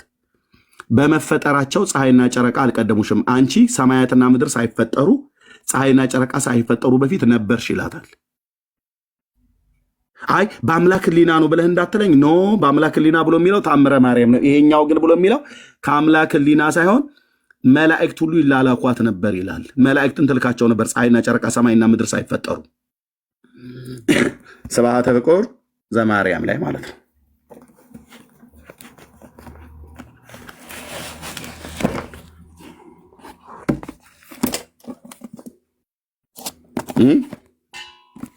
የኛ እናንተም ብሎ ማርያምን ወዳጅ ማርያምን በትውልድ ዘንድ እንድትጠላ ያደረገች ቁጥር 1 ቤተክርስቲያን ኦርቶዶክስ ናት።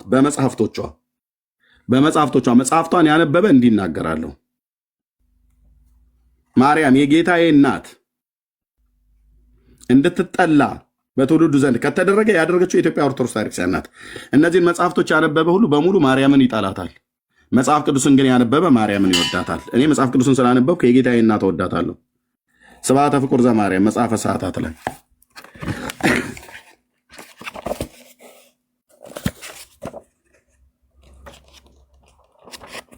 ይህንን እንዴት ብለው ነው የሚመልሱልን? ሄድና ጠይቃቸው እስኪ። ለምን አይገቡም? እዚህ ያሉ መምህራን አሉ አይደል? ለምን አይገቡም? ይምጡ እስኪ አባታችን። በእርግጥ እዚህ ከገቡ በኋላ ሲወጡ ጠላ የሚቀዳለውት የለም። ለምን አትገቡም?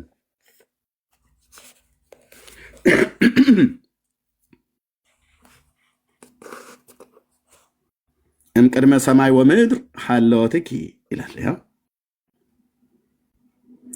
አነዋወርሽ ሰማይና ምድር ሳይፈጠሩ ነው።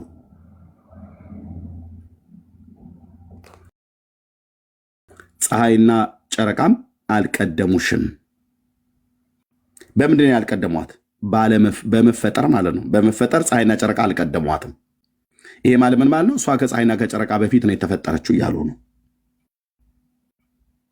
ከፀሐይና ከጨረቃ በፊት ስለተፈጠርሽ አንቺ ያኔ ነበርሽ ነው። አነዋወርሽ ማለት ነውረኛ ነሽ ማለት አይደለም። አነዋወርሽ ማለት መኖር የጀመርሽው ማለት ነው። እምቅድመ ሰማይ ወምድር ሀለወትኪ ፀሐይ ወወርኅ ይቀደሙኪ መላእክተ ሰማይ ይትለአኩኪ ሰአሊ ለነ ማርያም ሰአሊ ለነ ማርያም ሀበ ወልድኪ ኄር መድኃኔዓለም ይላል። ያው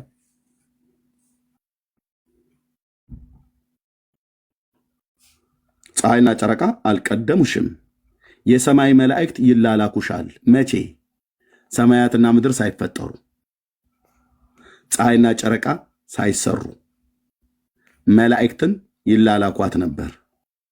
ከየት ወዴት ነው የምትልካቸው ነው አሁን ጥያቄው። ፀሐይና ጨረቃ ከሌሉ ዩኒቨርሱ አልተፈጠረም ማለት ነው። ከጁፒተር ወደ ማርስ ነው የምትልካቸው ብለን እንዳንል የሉም። ከፀሐይ ወደ ጨረቃ ነው የምትልካቸው እንዳትል የሉም። ታዲያ ከማን ወደ ማን ነበር መላእክት ይላላኩሽ ነበር ይላል። ይላላኩሻል። ከየት ወዴት ነው የሚላላኳት? ከአብ ወደ ወልድ ነው የምትልካቸው፣ ከወልድ ወደ መንፈስ ቅዱስ ብለን እንደዚህ እንበል። ይህንን ደብተራ ጽፎ እናንተ ካላፈራችሁበት እኛ አናፍርም። ታስተካክላታለህ፣ ታስተካክላለህ። ካልሆነስ በሚመጣው ዘመን ያለ ትውልድ አሽቀንጥሮ ይጥለዋል አልኩ። ይህን አይነት መጽሐፍት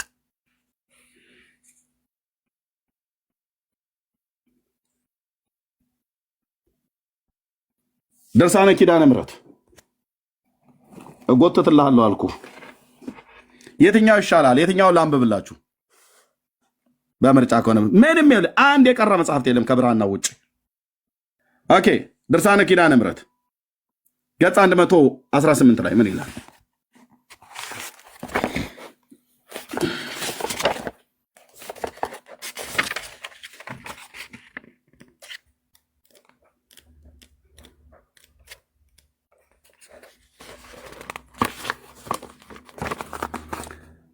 ከፍጡራን አስቀድማ የነበረች መላእክት የሚያመሰግኗት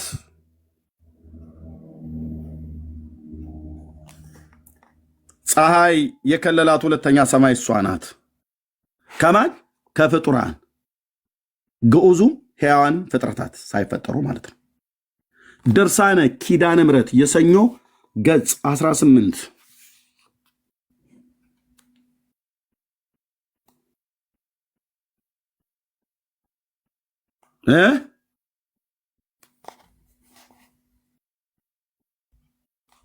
ለዚህ እኮ ነው አምላክ ነች እያሉ የሚናገሩት ማለት ነው።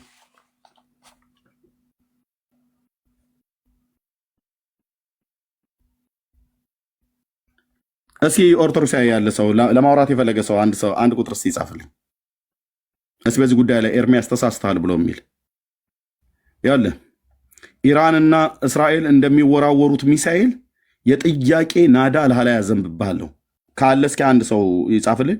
አንድ ሰው አስገባለሁ አለ ከታች ሊመልስ የሚችል የብዙ ኦርቶዶክሳውያን መልስ ስድብ ነው። ግን አሁን ለጠየቅነው ጥያቄ አለ የሚመልስ አለ።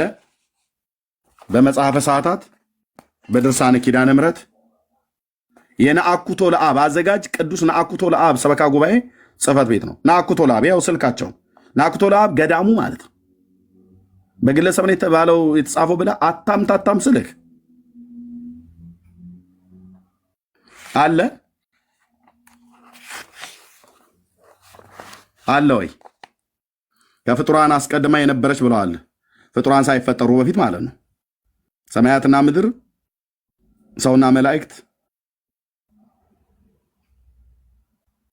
ሳይፈጠሩ በፊት የለም። አሁን 740 ሰው እዚህ እንኳን ቢያንስ በውስጥ ሆኖ የሚሰማ ማለት ነው። የውጭዎቹን ተዋቸው። እዚህ ከውጭ ያላችሁ ገባ ገባ በሉ። አሜሪካና ካናዳ ገባ ገባ በሉና ሲመልሱ እቺ የጌታችን እናት ናት። በሌለችበት ዘመን አለች እያላችሁ የዋሻችሁ ውሸታሞች የዘመናት ጉዳችሁን የወጣው የኖህ ደህንነት 8ቱ ነፍሳት ከጥፋት ውሃ የሰወረች እውነት ኤክስ ነው የሰጠሁት። እውነት እንደዛ ነው የሚናገረው መጽሐፍ ቅዱስ። ኖህን ከነ ቤተሰቡ 8ቱን ነፍሳት ከጥፋት ያዳነው እግዚአብሔር ሆኖ ሳለ ዓለም የሚያውቀው ዓለም የሚያነበው መጽሐፍ ቅዱስ ላይ እንደዛ ብሎ ሳለ እግዚአብሔርን ይጠሉታል ማለት ለዚህ ነው የምንናገረው። የት ነበረች ማርያም ያኔ? አልነበረችም። በእውነተኛው ስትመጣ አልነበረችም።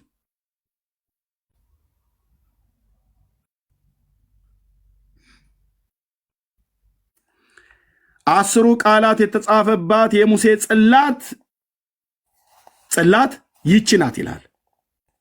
ጽላቷ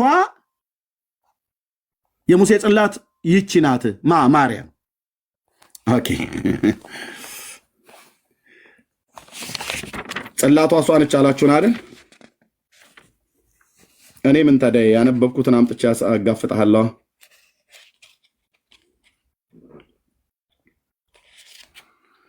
ፍሬ የተሸከመች ተክል የአካላዊ ቃል ማደሪያ የምታማልድ ታቦት እንኋት። ታቦት ገጽ 121 ድርሳነ ኪዳነ ምሕረት የማክሰኞ ምን ማለት ነው? ዘሰሉስ ፍሬን የተሸከመች ተክል አካላዊ ቃል ማደሪያ የምታማልድ ታቦት እንኋት አለ። ታቦት እሺ፣ የአካላዊ ቃል የክርስቶስ ማደሪያ ለማለት ነው። ታቦት ቤት አደረ ስለሆነ ታቦት እሷ ናት። አዎ እሺ። ጽላቱስ እሷው ራሷ። አስሩ ቃላት የተጻፈባት የሙሴ ጽላት ይቺ ናት። ጽላቷም እሷ፣ ታቦቱም እሷ፣ ሰማይና ምድር የፈጠረችው እሷ፣ ሁሉንም የምታውቅ እሷ።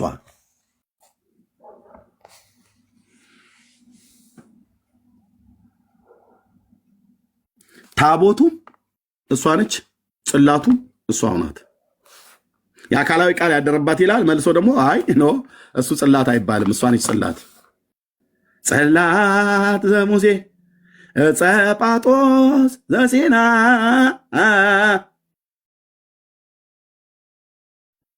እያልክ ስጮህ የምትውለው ውሸት ነው። ጽላት ዘሙሴ ነው ያልከው። ጽላት ዘሙሴ ዕፀ ጳጦስ ዘሲና ነው ያልከው። የሙሴ ጽላት እሷ ነች እኮ ብሏል የመጽሐፍ ድርሳነ ኪዳነ ምሕረት ቁጥር 16 አሳየቸው። ኤርምያስ ገጽ 119 ቁጥር 16 የሰኞ ላይ 10 ቃላት የተጻፈባት የሙሴ ጽላት ይህቺ ናት። ገጽ 121 ፍሬን የተሸከመች ተክል የአካላዊ ቃል ማደሪያ። አካላዊ ቃል ነው ጽላት። ታዲያ ኦኬ፣ የአካላዊ ቃል ማደሪያ፣ የጽላቱ ማደሪያ ታቦት፣ የምታማርር ታቦት ብሎ ቢሉ እሺ፣ እንደው በሆነ ማለት የፍሬን የተሸከመች ተክል አካላዊ ቃል ማደሪያ የምታማልር ታቦት እሷ እንኋት ይላል። ታቦቷም እሷ ጽላቷም እሷ።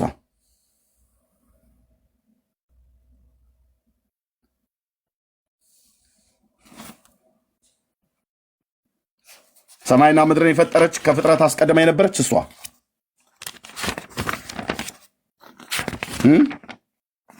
ከፍጡራን አስቀድማ የነበረች መላእክት የሚያመሰግኗት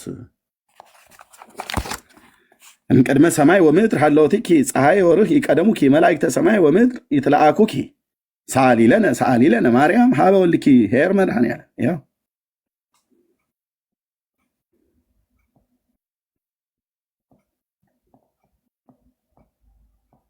አነዋሪሽ ሰማይና ምድር ሳይፈጠሩ ነው። ፀሐይና ጨረቃ አልቀደሙሽም፣ የሰማይ መላእክት ይላላኩሻል። ምክንያቱ እሷ አስቀድማ ስለተፈጠረች፣ ምክንያቱ ከፍጡር አስቀድማ ነበር ይበለው ስላሉ።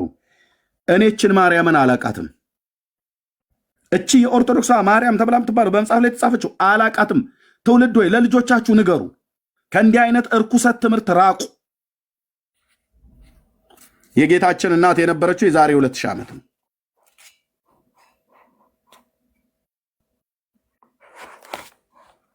በሌለችበት ጊዜ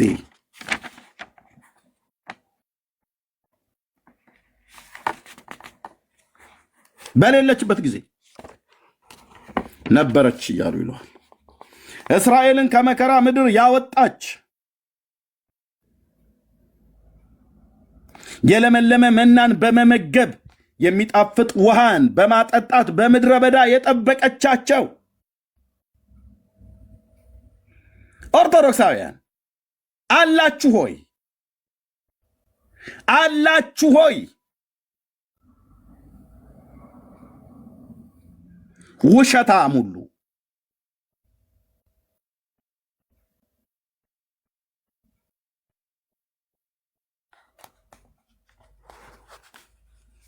እስራኤልን ከመከራ ምድር ያወጣች ከግብፅ ምድር ማለት ነው ማርያም ነች ይልሃል። በኢትዮጵያ ኦርቶዶክስ ክርስቲያን አስተምሮት ማርያም ናት ከመከራ ምድር ያወጣቻቸው፣ ከግብፅ ምድር ከፈርዖን እጅ ያዳነቻቸው ማርያም ናት ትላለች የኢትዮጵያ ኦርቶዶክስ ክርስቲያን። በነ አኩቶ ለአብ ገዳም የታተመ የቤተ ክርስቲያኒቱን አትበለኛ። ሄድና እዛው ተጠያይቅ። ዘኬውን ሲበላ የሚውል ትውልድ ሁሉ የት ዞር ብሎ ያዩታል? ፋብሪካው ጽፈው አንተ ቆመህ ትደግማለህ። ይሄንን ተረት ማለት ነው። የለመለመ መናን በመመገብ የሚጣፍጥን ውሃ በማጠጣት ከአለት ላይ ማለት ነው። ከሚጣፍጥን ውሃ እንግዲህ በዛ በማራደን የመሪባ ውሃ የጥል ክርክር በተደረገበት ከአለቱ ላይ መጥቶ ያፈለቀው ማርያም ነች። ውሃውን ያጠጣቸው የጠበቀቻቸው ማርያም ነች። ያበላቻቸው ያጠጣታቸው ማርያም ነች። የለመለመ መናን በመመገብ መናውን ያወረደችላቸው ማርያም ናት ይልሃል። ህዳር ሚካኤል ላይ ደግሞ ጠብቀው ነው ይኸው ዝኬ ውእቱ ሚካኤል ዘአውረድከ መና ለእስራኤል ብሎ ሲል ሲያላዝን ታገኘዋለህ። ደብተራው ማለት ነው። ይህ ነው ሚካኤል ለእስራኤል ልጆች መናን ያወረደ ይላል። የሰኔ ሚካኤል ላይ የህዳር ሚካኤል ላይ እንደዛ ይላል። አንተኑ ሚካኤል ዘአውረድከ መና ለእስራኤል እያለ ማለት እዚህ ደግሞ ማርያም ነች መናን ያወረደችው። የህዳር ሚካኤል ላይ ሚካኤል ነው መናን ያወረደ። ጌታ ኢየሱስ ክርስቶስ ምን ትላለህ? አባቴ ነው መናን የሰጣችሁ ዮሐንስ ወንጌል መጽሐፍ ምዕራፍ 6 ላይ። ሙሴስ አንተ ምን ትላለህ? ዘጸአት 17 ላይ እግዚአብሔር ነው ይህንን እንጀራ ያወረደላችሁ። ሙሴ፣ ጌታ ኢየሱስ፣ ኦርቶዶክስ አልተስማሙም። ኦርቶዶክስ ሚካኤልና ማርያም ናቸው መናን ያመገቡት ውሃ ያጠጡት። የህዳር ሲሆን ሚካኤል ነው እንላለን። የኪዳነ ምሕረት ሲሆን የሰኞ ላይ ማርያም ነች መናን የመገበች። በዚህ ክደት ውስጥ እያሉ ነው እኛን መጥተው መናፍቅ ብለው የሚሉት ማለት ነው።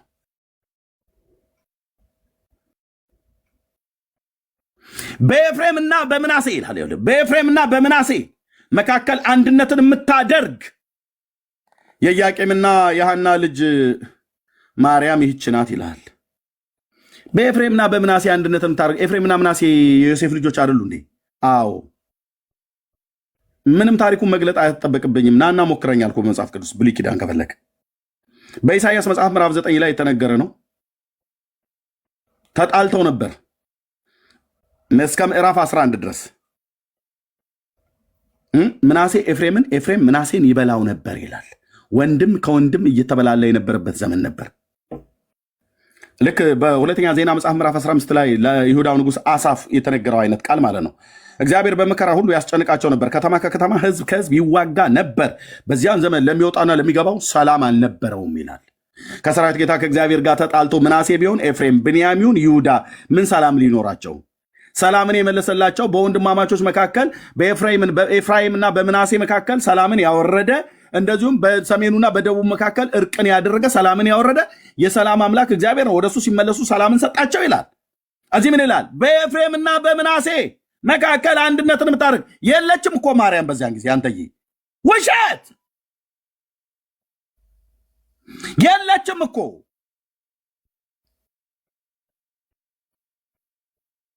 የለችም። በሌለችበት ዘመን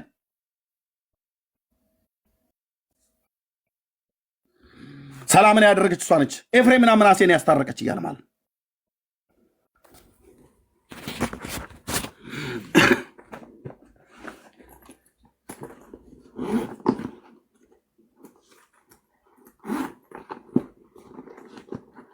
በኤፍሬምና በምናሴ ትላለህ እንደ አንተ። ሌላ የጎረቤት ሰው እዛ የተጣላ ካለ ፈልግ።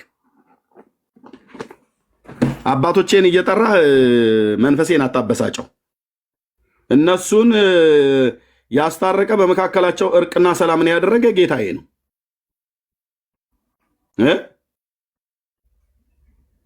ጌታ ነው ወንድሜ። ጠገን ያዝ። እንደዚህ አይነት ይህንን ትምህርት ብለህ መታችሁ፣ ይህን መጽሐፍ ብላችሁ መታችሁ እዚህ የምታወሩ ማለት ነው።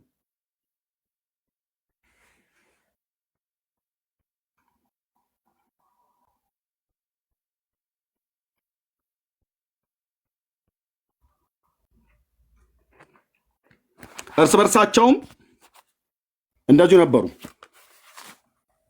ያው ምናሴ ኤፍሬምን፣ ኤፍሬምም ምናሴን ይበላል። ኤፍራይም ከምናሴ ሁለቱ የዮሴፍ ልጆች ናቸው፣ ወንድማማቾች ናቸው። ትልቅ ነገድ ነው። በኢያሱ መጽሐፍ ምዕራፍ 17 ቁጥር 17 ላይ ትልቅ ህዝብ ነው፣ አንተ ብዙ ህዝብ ነው ያለ ብሎ እንዳለው ማለት ነው። ኢያሱ 17 ላይ የኔ ጌታ ለዘላለም ስም ይባረክ። ኦኬ ኢያሱም በዮሴፍ ወገን ለሚሆን ለኤፍራይምና ለምናሴ አንተ ብዙ ህዝብ ነህ፣ ጽኑም ኃይል አለህ፣ አንድ ዕጣ ብቻ አይሆንልህም ተብሎ የተባለ ህዝብ ነው።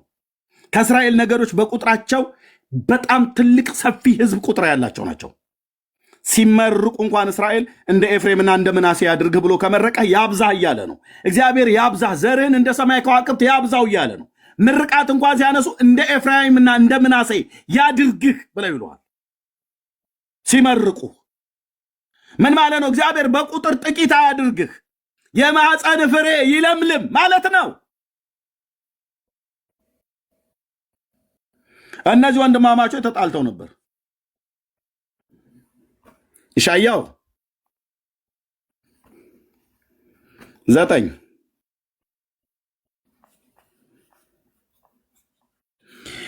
ምናሴ ኤፍሬምን፣ ኤፍሬም ምናሴን ይበላል። እነሱ በአንድነት የይሁዳ ጠላቶች ይሆናሉ።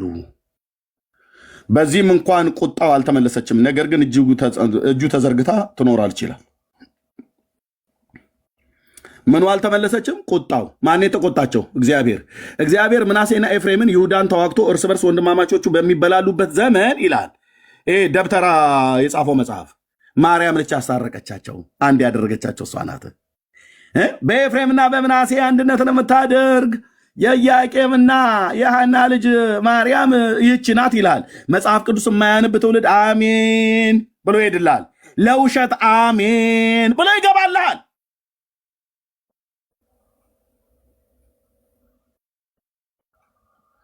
መጽሐፍ ቅዱስ እስካነበብክ የሰይጣን ሐሳቡን አንስተውን ብሎ እንዳለ ማንም ሁን አልኩ አታምታታም። እኔ አንድ ነገር አስረግጬ የምነግራችሁ ለጉራ አይደለም ወንድሞቼ እናቶቼ። መጽሐፍ ቅዱስ የአምላኬን የእግዚአብሔርን ቃል ጌታዬ ስላስተማረኝ፣ ጴንጤዎቹ ስላስተማሩኝ እኔን መተህ አታምታታኝም አልኩ። ብራዘር አታምታታኝም። የቱ ጋር የተጻፈው ነው ብዬ የምልህ የአምላኬን የእግዚአብሔርን ቃል በሚገባ የቱ ጋር ምን እንደሚል አውቃለሁ ስላነበብኩ ስላስተማሩን። ተርጉሙን ሙሉ በሙሉ እንኳን ባላቅ አልስትም። ብራዘር አምጣ እልሃለሁ። አምጣ ከሙሴ ከነቢያት ከመዝሙራት መጽሐፍ ከሆነ አምጣ እልሃለሁ። አምጣ። የትኛው ጋር ነው? ታናክ ላይ ነው? በቶራ ነው? በክቱቪም በኔቢም በየትኛው ነው የተጻፈው? በመዝሙራት በነቢያት በሙሴ ግን የተጻፈው? በወንጌል በመልእክታቱ ነው የተጻፈው? በራእዩ ነው የተጻፈው? 66 እስትንፋሰ እግዚአብሔር ያለባቸው መጽሐፍቶችን ጌታ መንፈስ ቅዱስ ክብሩን እሱ ይውሰድ። እግዚአብሔር ለዘላለም ስሙ ይባረክ። ጴንጤ የሚባል ማህበረሰብ አስነስቶ ቁጭ በልና አንብብ ብለው አስተምረውኛል። እግዚአብሔር መንፈስ ቅዱስ በእነሱ በኩል አስተምሮኛል፣ መክሮኛል፣ ገስጾኛል፣ አስታጥቆኛል። እንዲህ አይነቱን ተረት ስታመጣ እንዲህ እየመጀረጥኩ አወጣብሃለሁ ማለት ነው።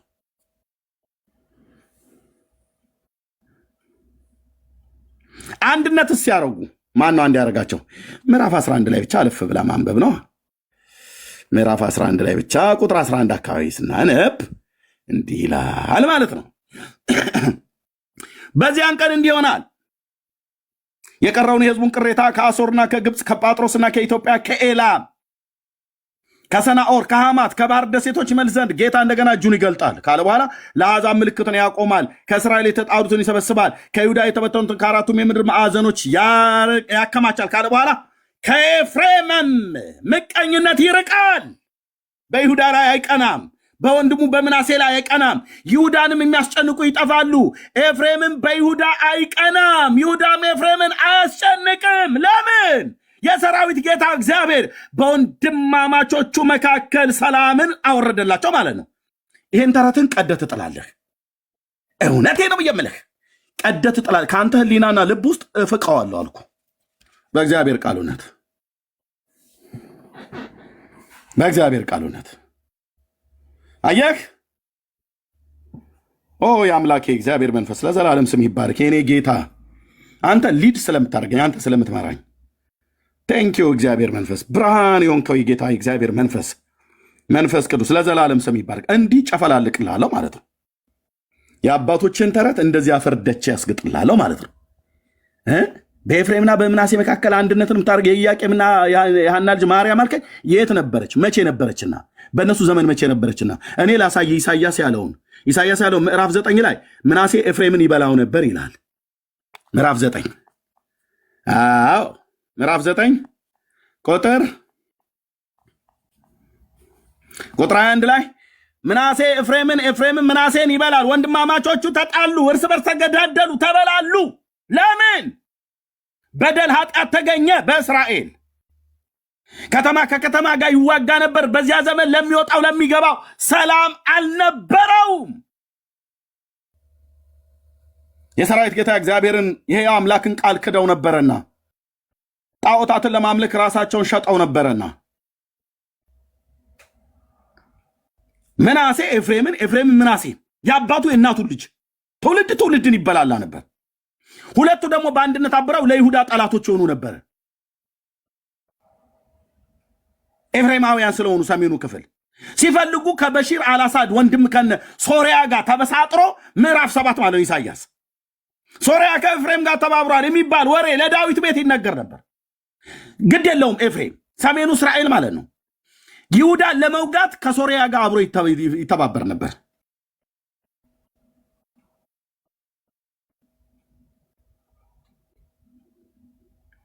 ይህንን አለመስማማትን ማን ነው አንድ ያደረገ?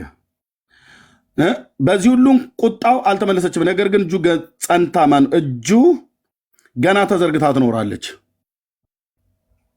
ስላልተመለሱ መበለቶችን ቀሚያ እንዲሆኑ ድሃ አደጎችንም ብዝበዛቸው እንዲያደርጉ የድሃውን ፍርድ ያጣምሙ ዘንድ የችግረኛውን ፍርድ ያጓድሉ ዘንድ የግፍንም ትእዛዝ ለሚገዙ ክፉ ጽፈትን ለሚጽፉ ወዮላቸው። በተጎበኛችሁበት ቀን መከራን ከሩቅ በማመጣበት ዘመን ምን ታደርጉ ይሆን? ለረድኤትስ ወደ ማን ትሸሻላችሁ? ክብራችሁስ ወዴት ትተዋላችሁ? ብሎ አላቸው። ከዛስ ከእስረኞች በታች ይጎነበሳሉ፣ ከተገደሉትም በታች ይወድቃሉ። እንደዚህ ክፋትን የሚያደርጉ ማለት ነው። በዚህም ሁሉስ እንኳን ቁጣው አልተመለሰችም፣ ነገር ግን እጁ ገና ተዘርግታ ትኖራለች አለ። አንድነትን ሲያደርግላቸው እግዚአብሔር በምሕረት ሲመለሱ ብትመለስ መልሳለሁ ብሎ ያለ የያዕቆብ ንጉሥ እግዚአብሔር ና ብራዘርዬ ልንገርህ ወንድም አለምዬ ና እኮ አልኩህ። ና ስማኝማ እግዚአብሔር በዚያን ጊዜ አንድነትን ሲመልስላቸው የኤፍሬም ምቀኝነት ይርቃል አለ። ተመቅኝቶ ምናሴን አይበላውም፣ ተመቅኝቶ ይሁዳን አያስጨንቅም። ምቀኝነቱን ጌታ እግዚአብሔር ከውስጡ ንቅል አድርጎ ያወጣለታል። ይሁዳንም የሚያስጨንቁ ይጠፋሉ። ኤፍሬምም በይሁዳ አይቀናም በወንድሙ፣ ይሁዳም ኤፍሬምን አያስጨንቅም። እንደውም አንድነታቸውን ስለሚመልስላቸው በምዕራብ በኩል በፍልስጤማውያን ጫንቃ ላይ እየበረሩ ይወርዳሉ። የምስራቅም ልጆች በአንድነት ይበዘብዛሉ። አንድነታቸውን የመልሰው ማን ነው ማለት ነው?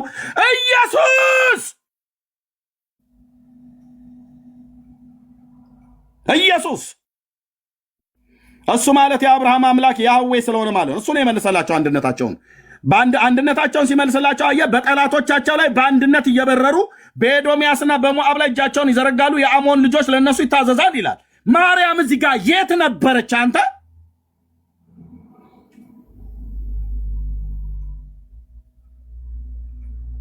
ጠማማና ገልበጥባጣ ትውልድ የእግዚአብሔርን ቃል ጥሎ የደብተራ መጽሐፍ እዚህ ያነብልኛል።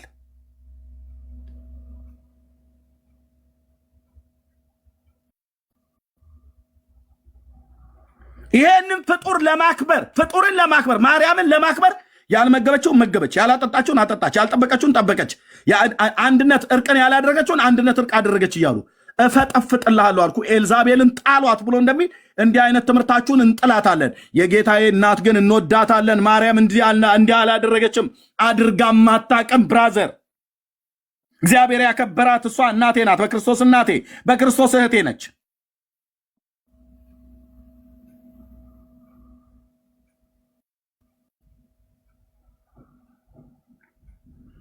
አንድነታቸውን የመለሰ ለኤፍሬምና ለምናሴ አንድነታቸውን የመለሰ ይኸው ምቀኝነታቸውን ሲያርቅላቸው፣ ጥላቻቸውን ሲያስወግድላቸው፣ በንስሐ ወደሱ ሲመለሱ ያ ለቁጣ የተዘረጋ የእግዚአብሔር እጅ ለምሕረት ምድሪቱ ላይ ሲመለስ ወንድም ከወንድሙ ጋር እርቅን ፈጸመ። ደቡቡ ክፍልና ሰሜኑ ክፍል አንድነትን አደረገ። በአንድነት የምስራቅን ልጆች ሞዓብና አሞናውያን ከዮርዳኖስ ወንዝ ማዶ በኤዶምያስና በሞዓብ ላይ እጃቸውን ይዘረጋሉ። በአንድነት ይበዘብዙ ጀመራ። አየህ፣ የጌታዬን ክብር ወስደ እሰጣለሁ ብለህ ብትል መድኃኒ ዓለም ክርስቶስ ነፍሴን ከስጋዬ ይለያት አልኩ። እፈጠፍጥልሃለሁ። እኔ የደብተራ ትምህርት እንደዚህ ያለ ርኅራኄ እነዚህ መጽሐፍቶች ተራ መጽሐፍቶች መሆናቸውን እንድታቅ ማለት ነው። የሚታደጋቸው አንድ መምህር አንድ አገልጋይ ሳይኖር ስለ እነዚህ እንኳን ጴንጤ አይደለም ኦርቶዶክስ እንኳን ራሱ አንከራከርም ብለው እኮ ጥግጥጋቸውን ይዘው ተቀምጠዋል።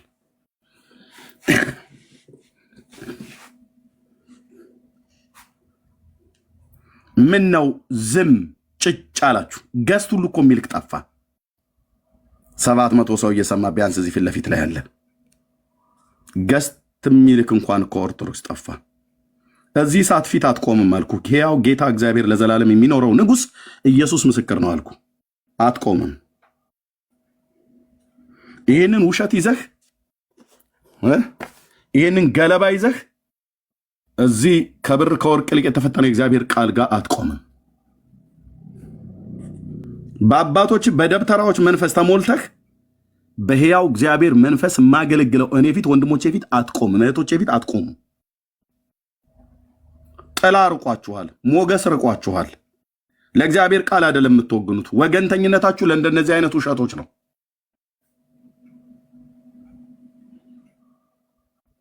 ነግቢያ ናግባ ሙሌ ማናንተ ኤርሚያስ አበበ እባላለሁ።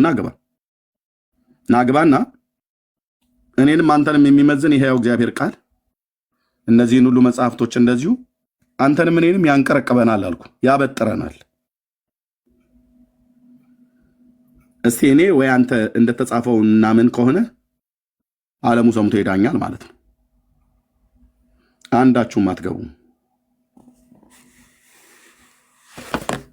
ወደ ቲክቶክ እና ወደ ፍርድ ቤት ሩጡ እንጂ ወደ ቲክቶክ ሪፖርት፣ ወደ ፍርድ ቤት ክስ። የሳራ የመኖሪያ ድንኳን፣ የሌዊ መጠጊያ ድንኳን። አው የአባቶችን እዚህ ጋር ነካኳቸው። በቃ ይኸውልህ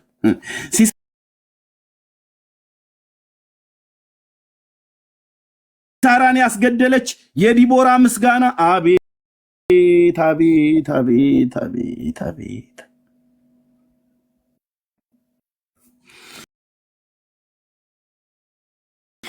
በዳርቻዋ የምትቀመጥ የውሃ መንቀል እዝራ በሴት አምሳል ያያት ማርያም ችል። የትኛው እዝራ? እዝራ ነው ያላችሁት? የትኛው እዝራ ነው ያያት? እዝራ ሱቱኤልን ነው ወይስ እዝራ ካህኑን ነው? ሱቱኤልን ከሆነ ከዛው ሱቱኤልህን ይዘህ ተቀመጥ። እዝራ ካህኑን ነው የጠራኸው? አይሁዳውያን አባት የኔን አባት ነው ወይ የጠራኸው? የቱ ጋር ነው በሴት አምሳል ማርያምን ያያት እዝራ? ካህኑ ከባቢሎን ምርኮ የተመለሰው በተሐድሶ ዘመን የነበረው። ስትመጡ ታወራታላችሁ ማለት ነው። እናወራለን። የኢዮብ አምባ መጠጊያው። አቤት ማርያም ነች የኢዮብ አምባ መጠጊያው። ታያችሁ በሌላ መጽሐፍታቸው ላይ መጽሐፈ ሰዓታት ላይ ማርያም ኢዮብን ከቁስሉ የፈወሰችው እሷን ይችላል። ጌታ እግዚአብሔር ምስክር።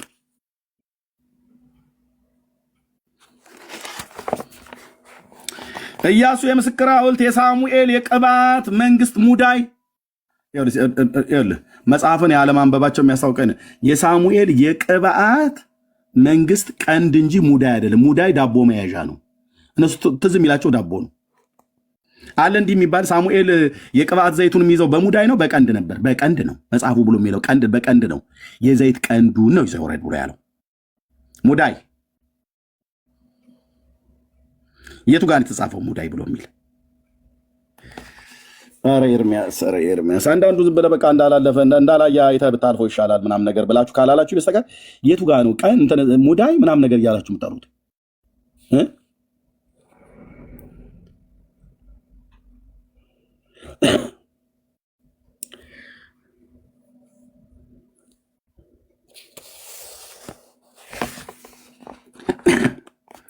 በደብተራ ሙሴ አበባ ያፈራች በኩረ ሎሚ ልትወራወሩ ሃርሞኒካ ዳንስ ላይ ልትወራወሩ ሎሚ የቱ ጋር ነው ያፈራችሁ? በደብተራ ኦሪት በደብተራ ሙሴ ማለት ደብተራ የሚለው የግዕዝ ቃል ድንኳን ማለት ነው። በሙሴ ድንኳን በድንኳነ ሙሴ ወይ በሙሴ ድንኳን አበባ ያፈራች በኩረ ምን ሎሚ እዛ ቤት ይወደዳል። እናቴ ለመስተፋቅርም ይፈልጋል። እና ኤርሚያስ ሎሚ አይልም የቱ ጋር ነው ብሎ የሚለው?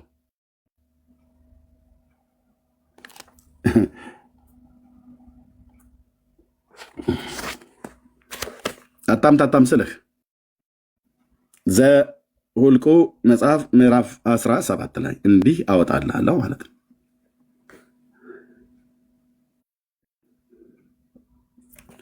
እንዲህም ሆነ ይላል ታሪኩን ስለምታውቁት። በነጋው ሙሴ ወደ ምስክሩ ድንኳን ውስጥ ገባ። እነሆ በሌዊ ቤት የሆነች የአሮን በትር አቆጠቆጠች፣ ለመለመችም፣ አበባም አወጣች። የሎሚም ይላሉ። ሎሚ ኬት ነው ያመጣችሁት? ሎሚ ኬት ነው ያመጣው? ልትወረውር ነው ጥምቀተ ባህር ላይ ወይ መስተፋቅር ልሰራ? የበሰለም ለውዝንም አፈራች ነው የሚለው። ለውዝ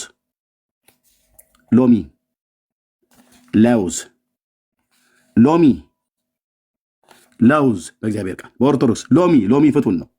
ለመስተፋቅር ለተለያየ ነገር ይፈለጋል።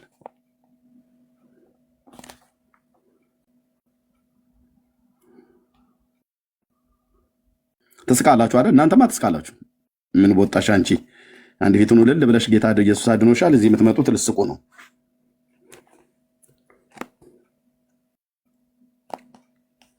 ኤርሚያስ ያመሰገናት አሉ። የቱ ጋ? እኔ የምልህ እንደዚህ የቱ ጋ ነው ያመሰገናት ኤርሚያስ? ነቢዩን ነው ያልከው ወይስ እኔን ማለት ነው? ነቢዩ ከሆነ የትኛው ጋ? 52ቱ ምዕራፍ ላይ የትኛው ጋ? ወይስ ሰቆቃው ላይ የትኛው ጋ? ተረፍስ ብለህ የምትለው ራሱ የተረፈ ተብሎ ብለህ የምትለው የትኛው ጋ?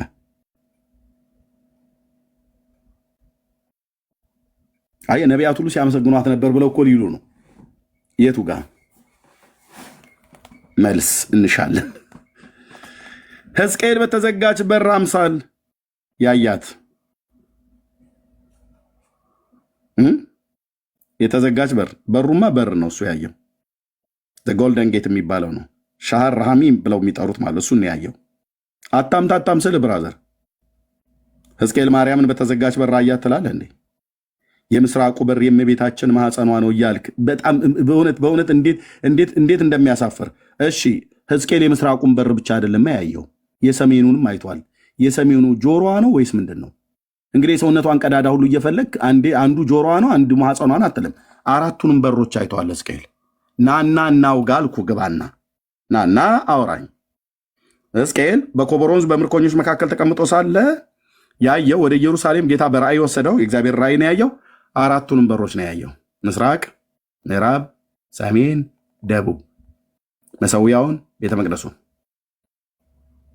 እስከ ቄድሮን ፈፋ ሸለቆ ድረስ ያለውን፣ እስከ ደብረ ዘይት ተራራ ድረስ ያለውን፣ ኢየሩሳሌምን ኦልድ ሲቲ የተባለውን የጽዮንን ተራራ ነው ያየው። ስትገባ እናወራለን ማለት ነው። የተዘጋች በር አምላክ ገብቶባታልና አምላክ ወጥቶባታልና ከዚህ በኋላ ማንም አይገባባትም። እንዴ ደጀ ሰላሙ ላይ አለቃው ተቀምጦ ከልጆቹ ጋር እንጀራ ይበላበታልስ ብሎ ያለው የት? ምስራቁ በር ላይ። ይሄ ማለት የማርያም ማህፀን ነው ብላችሁ ያላችሁ ማርያም ማህፀን ላይ ነው ደጀ ሰላሙ ላይ አለቃው ተቀምጦ እንጀራ የሚበላበት። የአለቃው ደግሞ ልጆች አሉት ይላል፣ ሚስትም አለችው። አለቃው ማለት ኢየሱስ ክርስቶስ ነው ብለን እንዳታዳልጥ እዛው ጋር አንቄ ይዛለሁ አልኩ። ማንጅራተን ይዤ በልፍታው እልሃለሁ። ፍታው ሜዳው ላይ ስንገናኝ ማለት ነው። እውነቴን ነው የምልህ ጌታ የኤልያስ አምላክ እግዚአብሔር ምስክር ነው አልኩ። የባኦልን ነቢያት በአንድ እግሩ ቀጥ እንዳደረገ ቃሉ ላይ ስንገባ እናወራለን። ማንጅራትህን ተይዘህ ትተረጉመዋለህ ማለት ነው። ከሕዝቅኤል 44 እስከ 48 ያለውን ምዕራፉ ምን ይለናል? ኧረ ከምዕራፍ 1 ጀምሮ በወፍ በረር እንሄድበታለን። ለምዳችኋል። በርን ማፀን፣ ከተማን ሴት እያላችሁ መተርጎም ለምዳል። የራቀውን አቅርበው የቀረበውን አምልተው አስፍተው አንቦርቅቀው አባቶቻችን ብለህ እንዲህ አይነት ተረታም ትውልድ ከዚህ በኋላ አይሰማም አልኩ።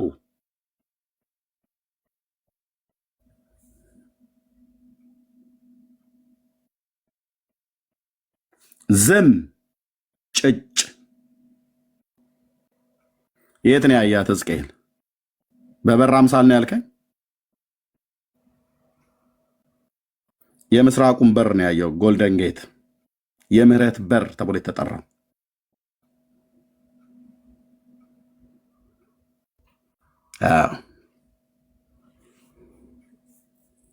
እሱ በር የተዘጋበትን ምክንያት እነግርሃለሁ።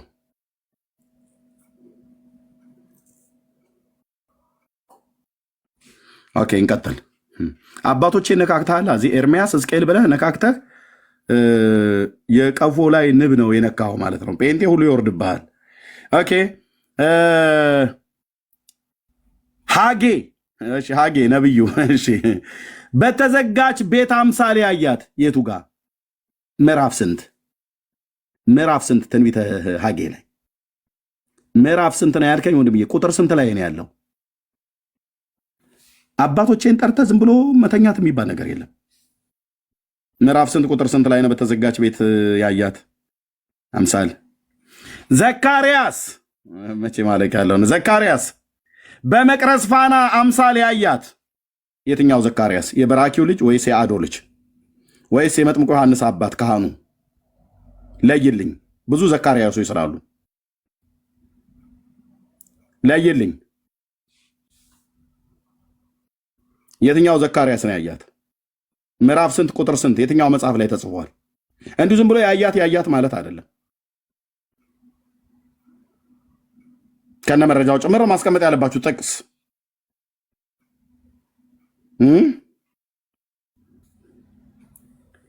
ያያት ይለዋል። የጦቢት የአይኖቹ ብርሃን ይላል። አይ ጦቢት ይሄም 80 አሐዱ ነው። የእናንተው ራሱ ዲትሮካኖኒካል የሚባለው ተጨማሪ መጽሐፍት ላይ ያለው ነው። የአይኖቹ የጦቢት አይኖቹ ብርሃን ነው ብላችሁ ያላችሁት። ኦኬ የጦቢት አይኖቹ የተከፈቱለት በአሳ ጉበትና ሐሞት ነው ይላል መጽሐፋችሁ። ይኸው 80 አሐዱ መጽሐፈ ጦቢት መጽሐፍ ምዕራፍ 6 እና ምዕራፍ 7 ላይ ከደቀቀ ዕጣን ጋራ የአሳውን ጉበትና ሐሞቱን አጥብቀህ ያዝ ይለዋል። ኡራኤል የሚባለው መልአክ ተገልጦለት መጽሐፍቶቻችሁን በልተናቸዋል ነው ብዬ የምልህ። 80 አሐዱ ብለህ ብትለህ አታምታታም። ኦኬ እና እዚህ ጦቢት የሚባለው ወደ ጫጉላ ቤት ሲገባ መልአኩ አስቀድመ ወደ ጢግረስ ውረድ ብሎ አለ ይላል። ወረደ፣ ወደ ጢግረስ ወንዝ ወረደ ይላል። ጢግረስ ማለት የአሁኑ ኢራቅ የቀድሞ ባቢሎን ማለት ነው። ወንዙ አለ እና ወደዛ ውረዳ አለው ኡራኤል የሚባለው ጦቢትን እና ከዛ ያዘው። አሳ ተወርውሮ ከውሃ ውስጥ ወጥቶ ሊይዘው ሲል መልአኩ ያዘው፣ አሳውን አጥብቀህ ያዘውና እረደው አለው። አረደው። ከዛ የአሳውን ጉበቱና ሐሞቱን አጥብቀህ ያዝ ፍቱን ነው ብሎ አለው። ይህን መልአክ እኔ ባገኘው አንተ ደብተራ ነህ ነው ብዬ የምለው። ደብተራ አሳ ጉበቱን እና ሐሞቱን አጥብቀህ ያዝ፣ አድቅቀው፣ ፍጨው። ከዛ ከደቀቀ ዕጣን ጋር አብረህ ቀላቅለው ይልሃል። ቆንጅዬ ደብተራ የኔታ ደብተራ ብለህ ልጠራው የምችል መልአክ ከሰማይ ወርዶ አሳ ጉበት ያዝ፣ ፍጨው፣ ለቁጠው፣ አድቀቀው ምናምን ነገር ብሎ የሚል ይኸው መጽሐፈ ጦቢት። ቆይ እናንተ አታምኑም አይደለም? ታምኑም እኮ አንዳንዴ ችግር አለባችሁ። ሌላ ሰው ቢያወራ ነበረ እንትን የምትሉት።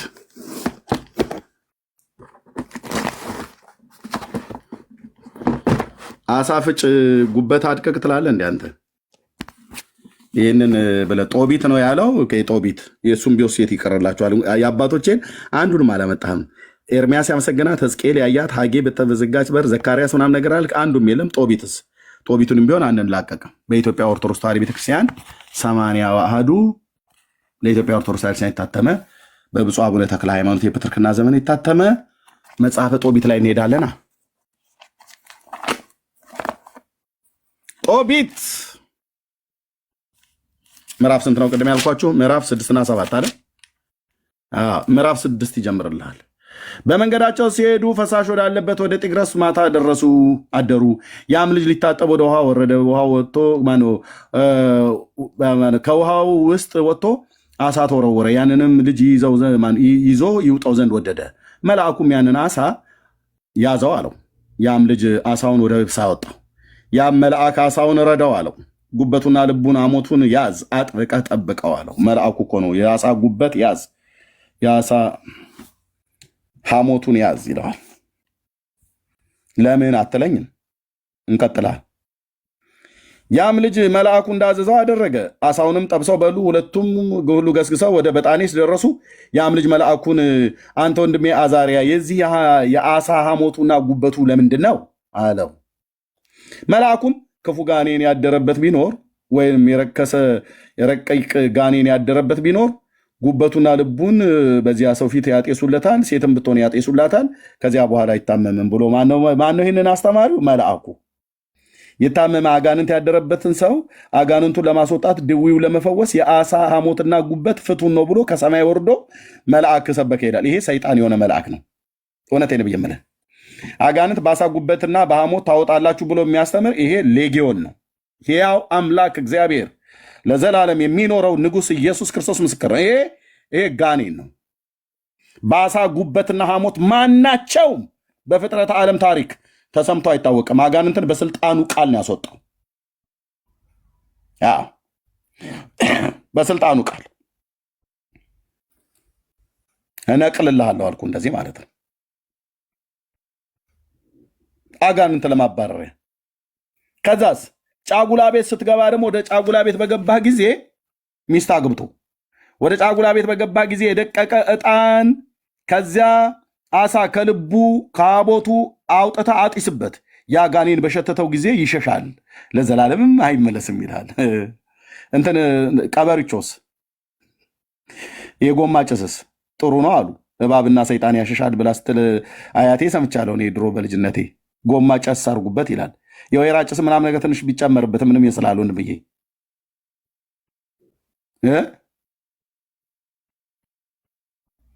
አጋንንት ጭስ አይቶ ይሸሻል ትላለህ እንዴ? ጡንጅት ምናምን ነገር ሳይሻልሽም እህትዬ፣ ቀበርቾ ግዛዋ የሚባል ነገር አለ የሚያጨሱት። ትንሽ ሚጥሚጣ ምላው ላይ ጣል ቢደረግበት በቁርበት ቢጤ ብትታበት ድኝ ነው። ድኝ ልክ ነሽ እህትዬ፣ ድኝም ነገር አለ። አጋንንት እንደዚህ ውልቅ ብሎ ይሄድልሃል ይልሃል መጽሐፉ። እዚሁ መጽሐፍ ላይ በስሜ አጋንንትን ታወጣላችሁ ያለው እንጂ በጉበትና በአሳ በዕጣን በደቀቀ ዕጣን ትላለህ እንዴ? ጦቢት ያያት ብለህ ስላልክ ማለት ጦቢት አይኖቹ ብልዝ የለቀቀለት እዚህ ጋር እንደውም ይላል። ይኸው ቆይ ተመገቡን በጨርሱ ጊዜ ጦቢት ከእርሷ ጋር ወዳለችበት ቤት ገባ። ጫጉላው ቤት ማለት ነው። ወደ እርሷ በገባ ጊዜ የሩፋኤልን ነገር አሰበ፣ የመልአኩ ማለት ነው። የደቀቀ ዕጣን አምጥቶ የዛን አሳ ጉበቱና ልቡን ጨምሮ አጤሰው። ያም ጋኔን መዓዛው በሸተተው ጊዜ እስከ ላይኛው ግብፅ አውራጃ ድረስ ሸሸ ይላል። ያሳ ጉበት ስታጨስበት ሰይጣን በጣም ነው የሚያስጠላው። ኧረ እንሂድ እንልቀቅ፣ እንውጣ ከዚህ ሰውዬ ላይ ከዚህ ሴትዮ ላይ ብሎ እንደውም መጥቶ ይከመርብሻል አልኩሽ እህትዬ። ጭሳጭስ ሰይጣን በጣም ነው የሚወደው። የዕጣን በል የምን በል ሰይጣን በጣም የሚጨስ ነገር ይወዳል። አታላ ምናምን ነገር በደንብ ነው መጥቶ የሚከመርብሽ አልኩሽ። ኪሊማንጃሮን ተራራ ይመስል በእርግብግቢትሽ ወይ በየትኛውም በኩል ይገባብሻል ማለት ነው። ጎማ አይደለም ድኝ ቀበሮቹ የሚሆን ግዛዋ ስታጨስ ብትውል ሰይጣን አይፈራም። ሰይጣንን የሚያጨሰው አንድ ስም አለ፣ ኢየሱስ የእግዚአብሔር ልጅ ስሙ ይባረክ። እሱ ነው፣ በእሱ ነው ሰይጣን የሚጨሰው። ዋይ ብሎ የሚወጣው በሱ ነው። የአይኖቹስ ልዝብ ያው ምዕራፍ 11 እችንማ ተናግሬ የምጨርሰው እዚህ ጋር ያለውን እሸት የኢዮብ የአይኖቹን ብርሃን ያበራሽለት አንቺ ነሽ ይላታል። ለጦቢት እንኳን ማለት ነው። ኦኬ ኤርሚያስ ታዲያ ምን እያልክ ነው? ኧረ ተፋታን። አልፋታም። በራሳችሁ መጽሐፍ በራስ ዱላ ስትደበደብ ምዕራፍ 11 ቁጥር 1 ጀምሮ ከዚህም በኋላ ሩፋኤል ጦቢትን አንተ ወንድሜ አባትህን በዕውርነት እንደተውከው አታውቅምን አለው። ና ከሚስትህ ቀድመህ ሄደ ቤቱን እናዘጋጅ፣ የዛን አሳ አሞት ያዝ አለው። ያም ከእርሳቸው ጋር ተከተለ፣ ብላቴናውም ሄደ። ልጇንም ታይ ዘንድ ሐና ግን በጎዳና ተቀምጣ ትመለከት ነበር። ሲመጣም አይታ ሄዳ አባቱን እነሆ ልጅ መጣ፣ ከእርሱም ጋር የሄደ ያ ሰው መጣ አለችው። ሩፋኤልም መልአኩ ማለት ነው፣ እነሱ መልአክ ብለው የሚሉት ሩፋኤልም የአባትህን አይኖች እንዲበሩ እኔ ያውቃለሁ፣ አንተ ግን ያንን ሐሞት ያለበትን አይን ኳለው፣ በተኳለም ጊዜ አይኖቹንም ያሻል፣ ያን ብልዝ ከአይኑ ይወጣል፣ ደህናን ሆኖ ያያል አለው። ኦኬ የዚህ ጦቢት የተባለው ሰውዬ እዚህ ጋር የተጻፈው ታሪክ እዚህ ጋር የተጻፈው ሰውዬ አይኑ የበራለት በማርያም ነው ወይስ በአሳው ሐሞትና ጉበት ነው? ያው ተኳለው አለው። ሴቶቹ እንደሚኳሉት በተኳለው ጊዜ አይኖቹን ያሻል። ምኑን? ያንን ሐሞት የአባትህን አይን ኳለው። የአሳውን ሐሞትና ጉበት ማለት ነው።